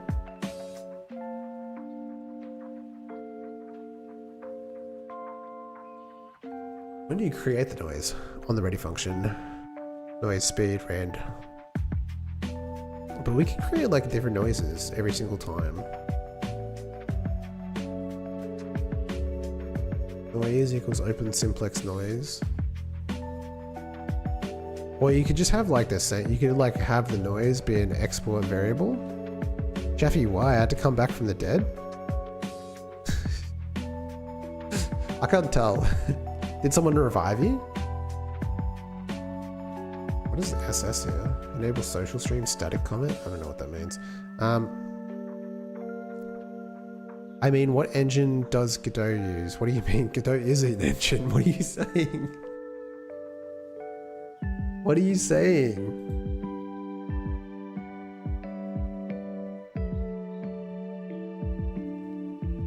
Let's use noise.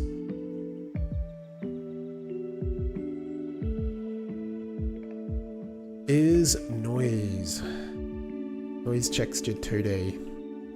And then we can go to the camera and we can set that up. Yeah. Noise texture 2D. Fast noise light. Or we could just generate some It's parts. turning into beans. I'm surprised this game I'm modding hasn't crashed on me yet. I'm taking so many. It's taking 20 seconds to load each time. Damn, that's crazy. 20 seconds is pretty long. I think the longest I've had was like literally minutes for a strategy game that I was making, or that I was like working on a template for. And that was like the way that I had done the what do you call it? It's like a board, because it was like a strategy game, like grid-based strategy game. And I had to set up the board at the runtime. But like I was looping through every single point like 10 times. And so when you like 10x the size of the board, it just became impossible. I just realized Godot was an engine. Yeah, Godot is an engine. Maybe this can just be fast noise light. We don't need to have it be like noise. Simplex smooth. I think that's fine, right? And then you just get a point from that, rather than doing this.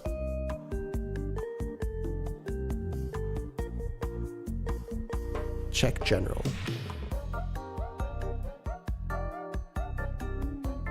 Damn, what the hell? I don't know what I'm looking at. What is this? This looks confusing as hell. The pain we put ourselves through, eh? 1999 engine getting pushed to limits, 2 million faces split by instancing, currently setting up the base track before add the foliage. It's a racing game. It's a racing game. You're correct, random person on this earth. Track zones, nice.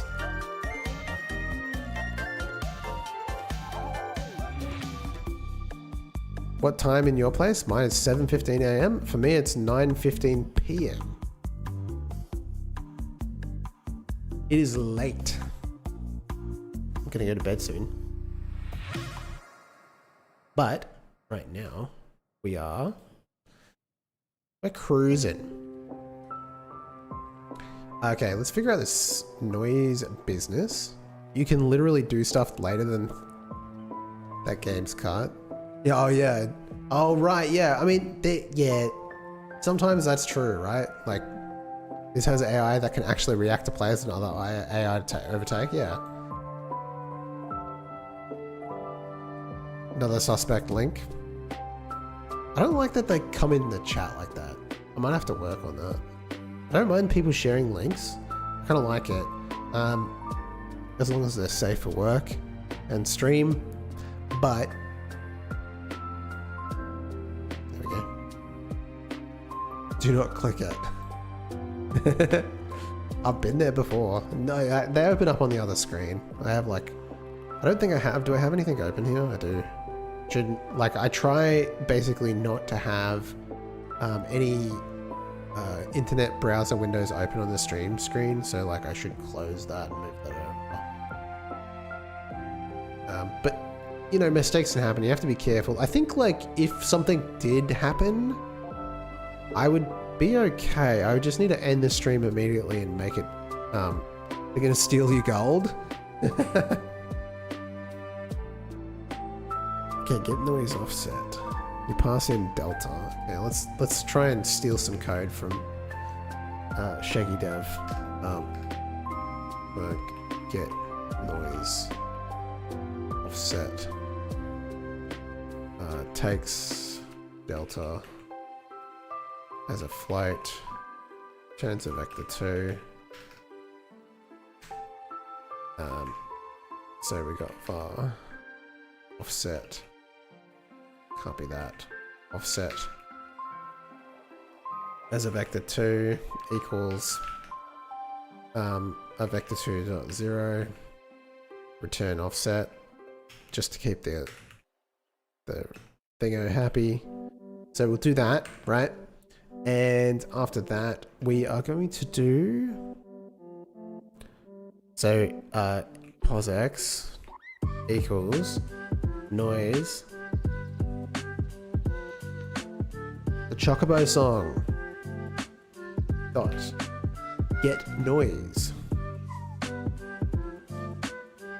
I love the Chocobo song so much. It was my ringtone at one point. So we need an X and a Y. So he just goes 1. Oh, that's a lot of ones.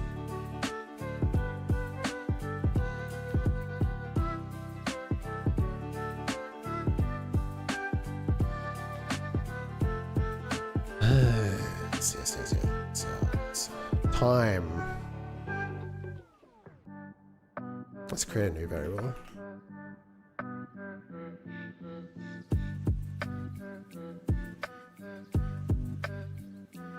Oh my god, what's going on?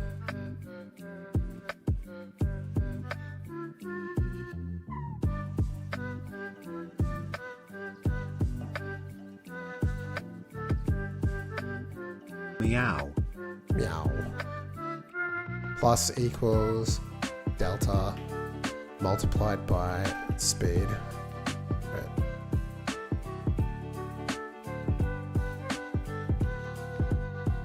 Delta not declared. Pos x not declared. Alright, I mean I could just go directly offset.x. I don't know why I have to like declare a separate variable for that. Offset.y equals noise dot get noise 2D. And then he went 100 noise I.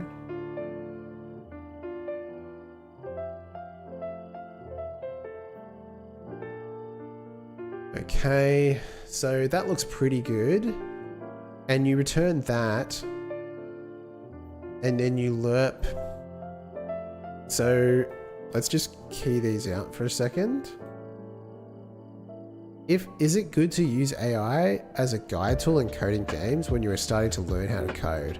As in checking for mistakes you can't find, giving coding examples and stuff like that?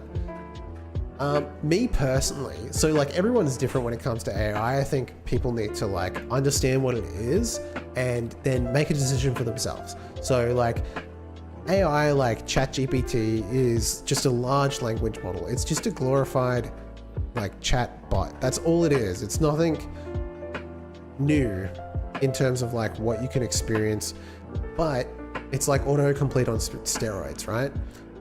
Essentially what you're reading from there has been written somewhere else on the internet. It's drawing from all the sources it's been fed, and it's gonna make mistakes sometimes because it's mashing them all together. And so sometimes that information isn't gonna be quite right. Obviously they're pretty good, but they do make some mistakes from time to time, and they might mislead you, and they can also send you crazy, right? For art and stuff, like Goosefat says, I think that like on a moral level or ethical, I guess ethical is probably all right. On an ethical level, doing it for like anything that requires like artistic work is probably wrong, right? If it's making a task easier, like for example, here's an example where I do use AI. When I make a YouTube short, I put subtitles on the screen. I use text to speech to do that. So like there's a, it runs local on my computer. It uses, I think it uses OpenAI something. It's called Whisper, I think. I'm not actually 100% sure. Basically, it's AI, and it takes what I've read and turns it into subtitles. Now, I could type that out myself, and I used to do that, but I don't have to anymore, right? So yeah, that is an example of where I've decided it's okay for me because like it's making a task that I used to do a lot easier. But if it's something that you would pay someone to do, maybe you need to reconsider it, especially when it comes to art and stuff like that. I think it's like a little bit too far. But yeah, for a chatbot, it's not for me. I'd rather go and read the source material. And then you get silly mistakes like my speech to text. Yeah. I mean, the one that I use on Linux it's really good. But yes, when it's some kind of disposable thing, like an image character sheet for D&D, I mean, I guess, yeah, like if it's something random, like I guess maybe it's okay, but like for commercial work, you definitely should never use it. Like I've had people approach me to like do thumbnails for my YouTube videos, and they'll send me stuff that is very clearly AI, and I'll just turn them down instantly. I'll say, like, you cannot use AI to generate thumbnails because like I'd rather pay somebody that is actually going to compose something without just like prompting. You know what I mean? That's just a personal choice for me. I'm not saying everyone needs to be that way, but that's how I feel about it. And yeah, when it comes to ChatGPT for like helping to learn how to code, I think you're better off like doing the reading and like following tutorials and all that kind of stuff, because you might get misled. But you know, they're pretty good these days. So what I would say is like, maybe you'll hit a wall at some point. I'm not too sure because I won't ever use it for that. But yeah.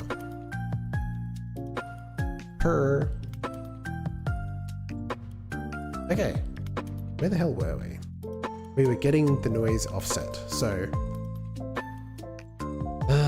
we need to get that so far. Shake offset?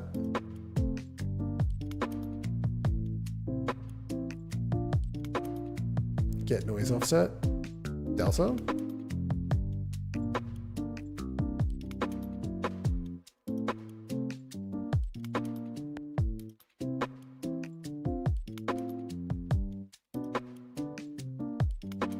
Okay, so I'm seeing a problem with the code here. Discord art and stuff. Can it call get noise 2D on a null value?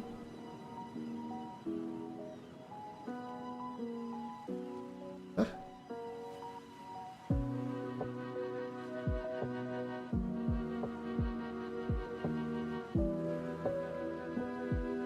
Huh? It's right there.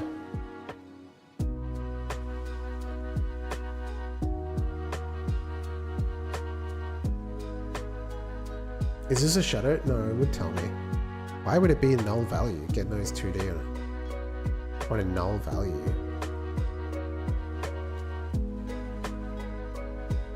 The noise is null. Interesting. Is this like a timing thing?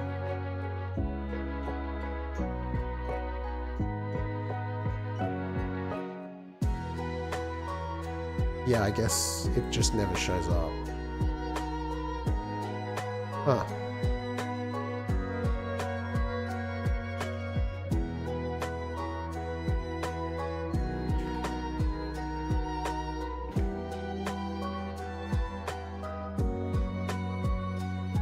That's so weird. Why would that...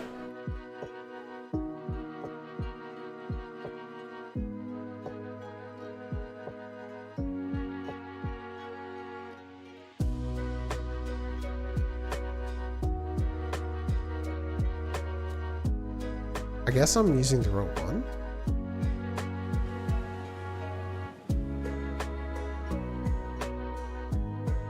Is this the... maybe...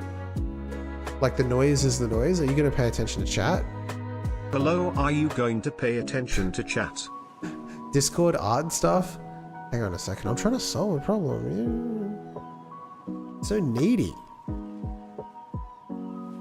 What is this? Did you paint a wall?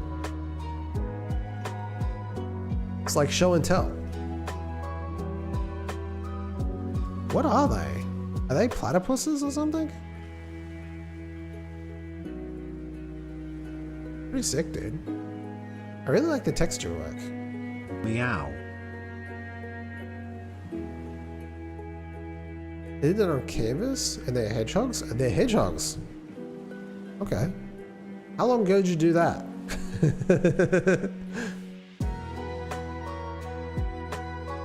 Apparently all of these work still.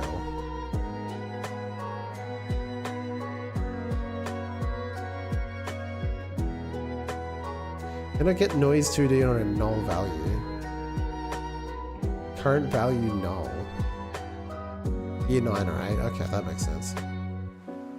Oh, why is my noise a null value? I don't understand.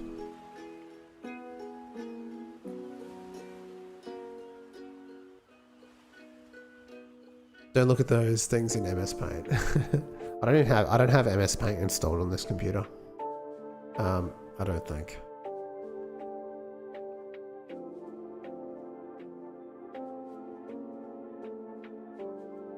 You also you sent a thing? It's a doggo.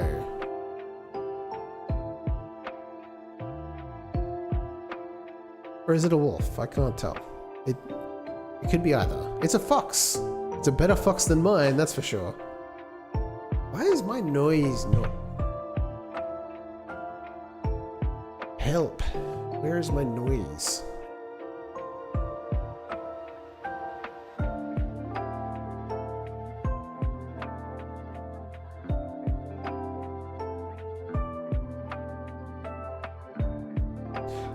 I've got noise in other projects. What does it look like in other projects?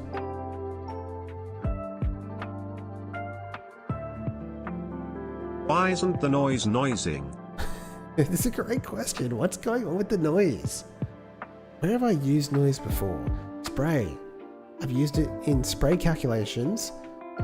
So in theory, then it should be under projectiles.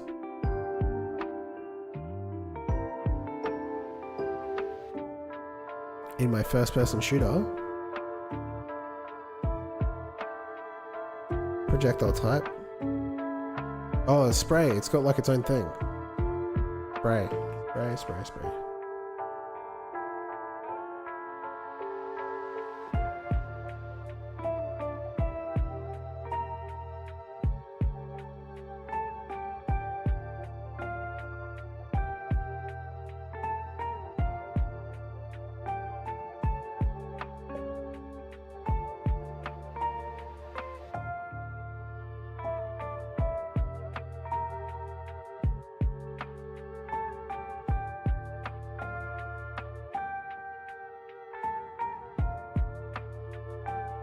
Noise type, simplex, smooth, seed, frequency.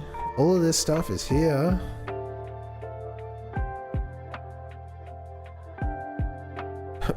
Mormon controlled breathing?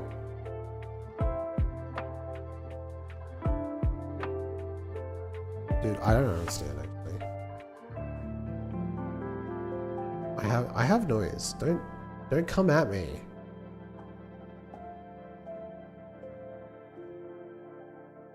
Noise, null. Okay, like I'm genuinely confused. The kitty cats, yeah. Get image? Maybe I need to call something first? But like, noise is null. Like, why is noise null?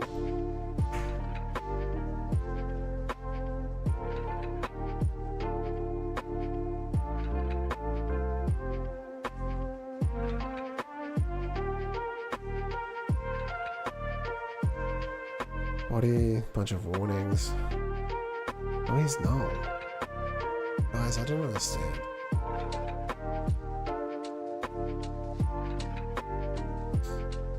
Is there a different kind of noise that I can have? Mayo. Noise texture 2D, noise texture 3D, fast noise light. Maybe it's noise texture 2D. It looks the same to me no matter what. Noise texture 2D. Fast noise light. And it's there.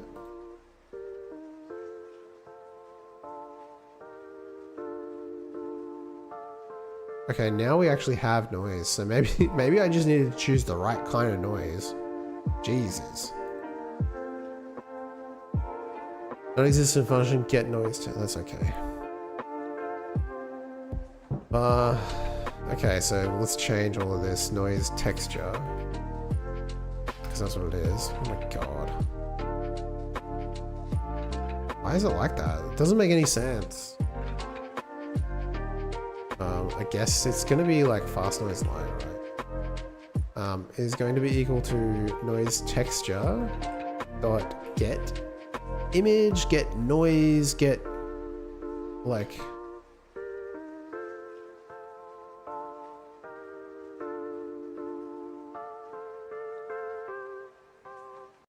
use fast noise light library or other noise generator to fill in the texture data. Does noise texture 2 key can also generate normal. Class uses threads to generate the noise texture data internally, so texture 2d.getImage may return null if the generation process has not completed yet. Oh my god. In that case, you may need to wait for the texture to be generated before accessing the image.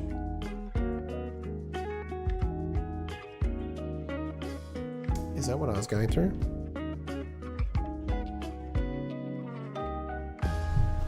Is that what it was? Anyway. Get image. I'm still gonna have like, yeah, what does that actually return? It returns an image? I don't want that. Returns an image that is a copy of the data? Fuck that. Texture 2D? What the fuck? Sorry, I'm swearing a lot. Happens when I get frustrated. Now, I guess you just call noise the instance of the noise object.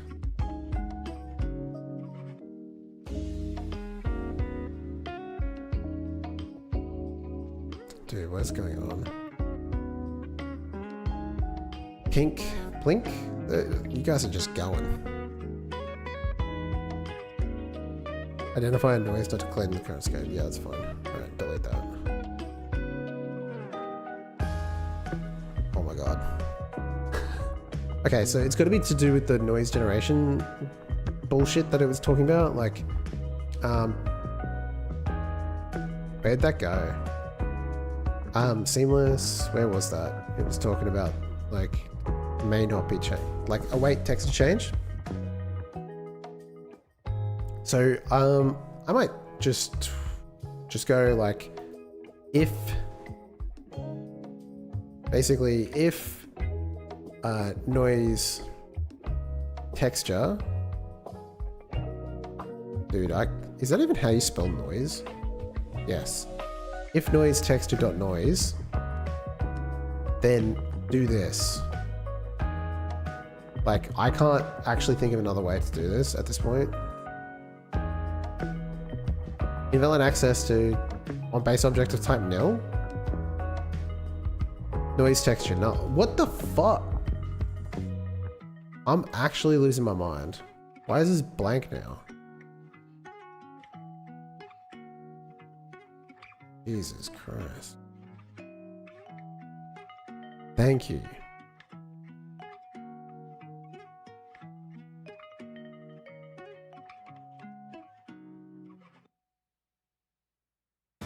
Okay, let's see where we're getting with this. If this is actually doing anything. Why was it so difficult?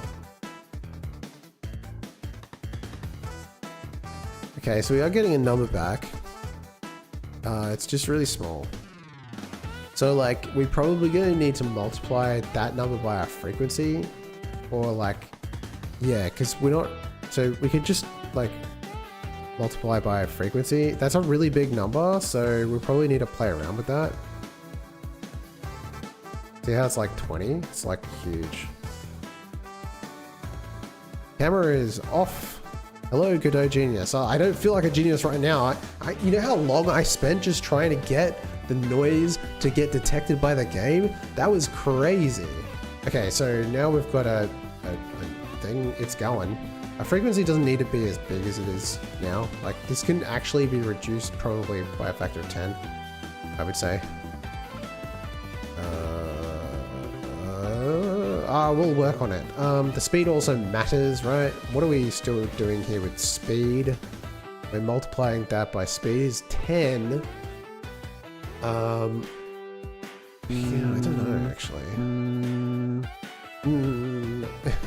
It's such a weird noise. Have a look at our original one, which was just a circle. This is going to look a lot better. We were doing shake amount multiplied by time times frequency. Shake amount times time. Right. And now we've got frequency times that. The size, the frequency is going to control the size, but the speed at which it moves, I guess, like what happens if we make the speed really high? What are we trying to achieve here? We're trying to achieve screen shake, but in a way that's good. So we had like screen shake working, and it was okay when it was really quick, but because we were using sine and cos, it was essentially just like doing a circle around the screen. Obviously when you speed it up, it looks all right, but like when you're trying to do different kinds of things, it looks a bit weird. So we did a little bit of research. We realized we need to use some noise, which makes sense because I've used noise in different things when it comes to like random movements along a screen. And so we're doing that now, but we're just sort of trying to work out like the different variables, because I'm not that experienced when it comes to screen shake, especially in 2D. So it's just sort of like, oh, okay, what works here? What variables, you know, where do I put them to influence the movement? So I'm going to play around with speed. I just times that by 100, so it does nothing. Okay, let's increase the frequency as well. Back up to like 100.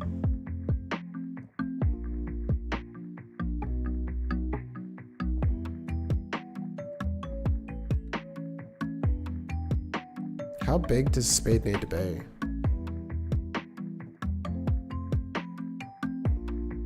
It needs to be really big. But do we want it to be? 10,000 seems like a lot.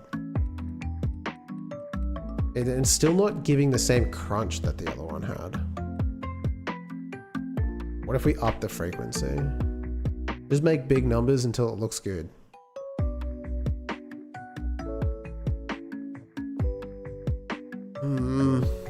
I'm not sold on it. I'm really not sold on it. Big frequency, lower speed. It's going all over. It's too large. Go back to the original video. What kind of numbers did he have? Also, I think I'm like, because it's an older tutorial by Shaggy Dev, who gave me this idea. Shake strength. Where is that getting multiplied by? Shake strength is lerping, and that gets past. What does that do? Shake strength. They're multiplying noise by shake strength. Okay, so that's where my frequency comes in.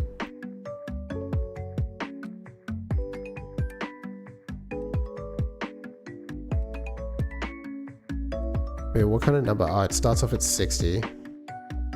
Apply shake strength. 60, so that's the number he's using. Mine's up at 1,000. Does like...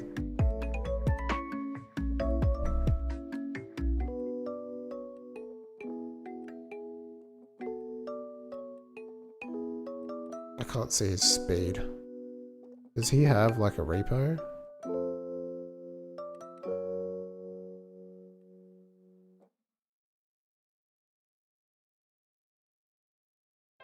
Extreme shake.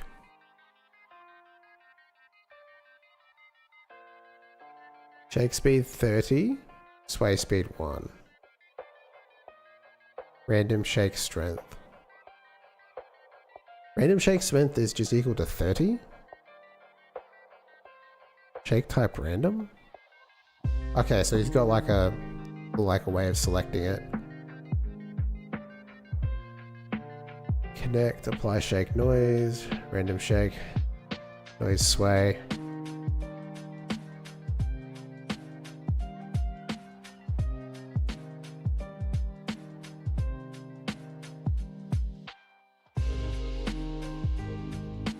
Okay, and so the shake strength is what's... Get random offset, shake strength, randef range.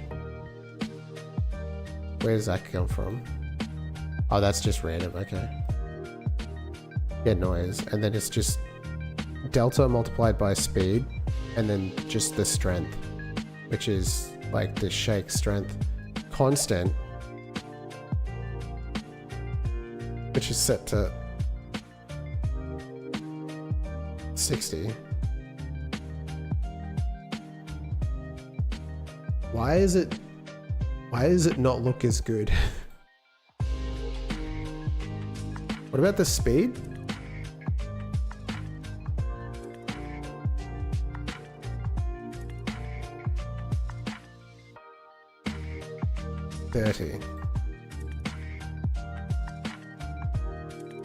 Dude, I don't know about this.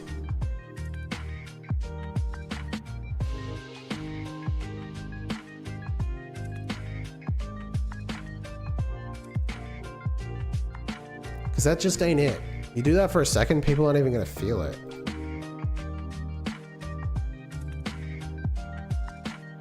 I mean, I had it really simple and then I decided to overcomplicate it.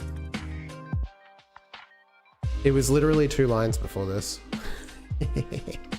And then we turned it into this.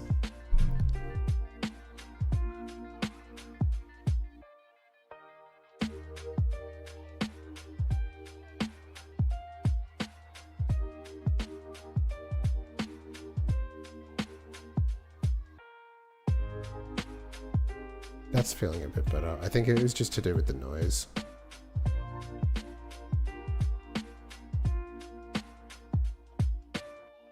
Multiply it by 10. Okay, that looks a bit more like a screen shake.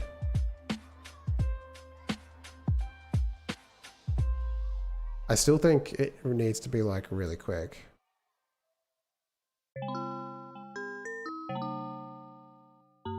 Okay. So let's pass this back into this little sneaky thing here. So we only do it if there's shake time. These numbers, we're gonna need to figure out something else in it. I need to probably do some more research. And then, okay, so that should be hooked back in. Yeah, let's take some damage and see what it looks like. Ooh.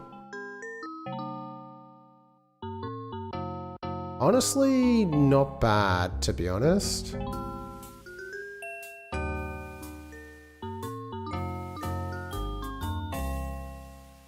Oh, I died. Shakes when it starts, which is kind of weird.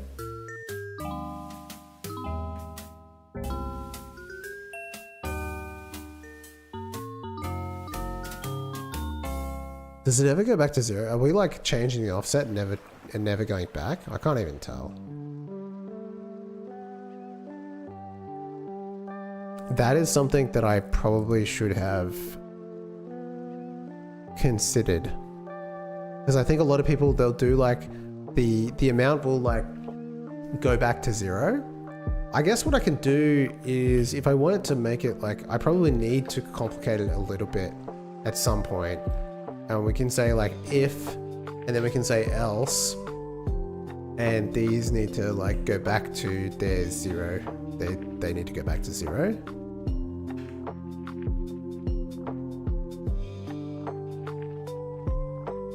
Brace yourself.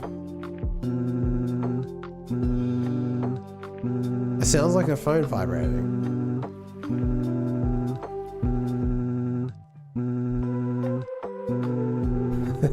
It just keeps going.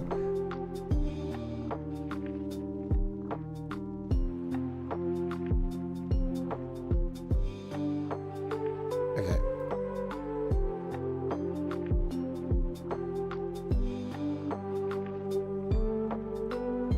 I think maybe the lerping is probably what's a problem, right? Like he's not, is he doing that?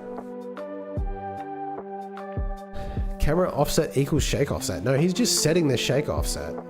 He's not actually like, yeah, now that I think about it, it's kind of weird. Like I'm already changing it each frame. Do I need to lerp it? Or do I just go crazy with it? Like, actually, offset X equals offset shake Yo, offset. I finally got 1,000 channel points. 1,000 channel points. You are the channel point champion. Actually, I suppose people probably have more. I don't actually know. But I'll call you the channel point. Oh, 1.9k. But you do spend yours on a fair bit. Oh, wow. Okay. I think I found out what the problem was, guys. Why my numbers didn't do much. Holy shit. Okay. Now we know.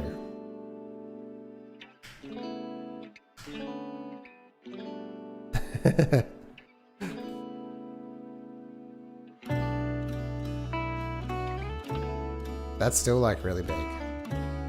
I don't know if I'm like a huge fan. I don't know, man. I kind of like the other one. Go back to the...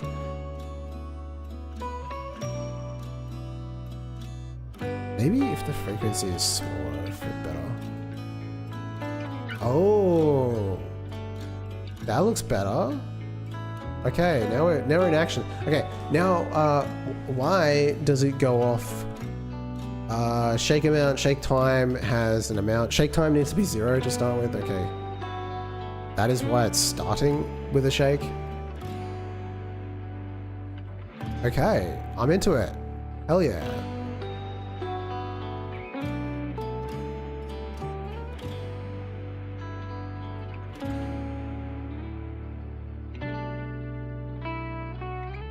And then we can just like adjust the one where we kill the enemies so that it's not as violent. I want it to be a little bit different. There should be a little bit of a feedback when you kill an enemy, but it feels a bit too strong. Can't get him.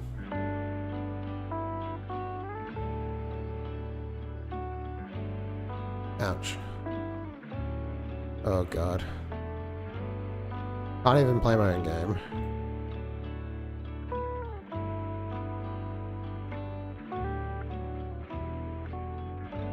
Hers. Cool. Looks good. Works. I guess. I guess it works. Probably change the name of this to Strength. Is that how you spell strength? Strength.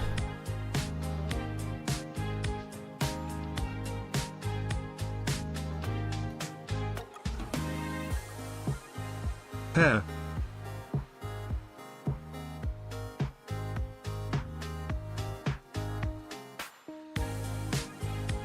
So where is amount coming into this? Like, what does amount actually do anymore? I don't think it does anything. So the strength is actually the amount now, not right, because shake amount doesn't do anything aside from just get changed in the shake camera variable. Like,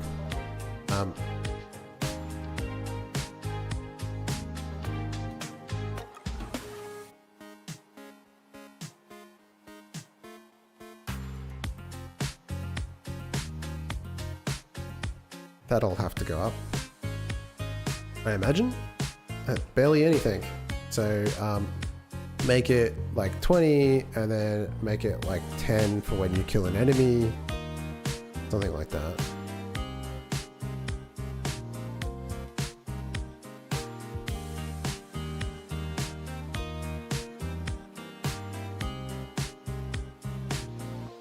Oh yeah. What's this? Redacted. Just like the Epstein files, eh?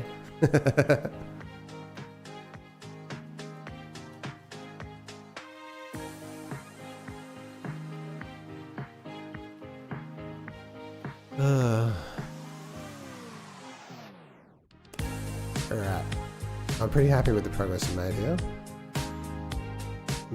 Added a couple of things. Ugh. Let's get out of here. I gotta go to sleep. I gotta go to work tomorrow. Well, I mean, I have to go to the office tomorrow. Oh, same category.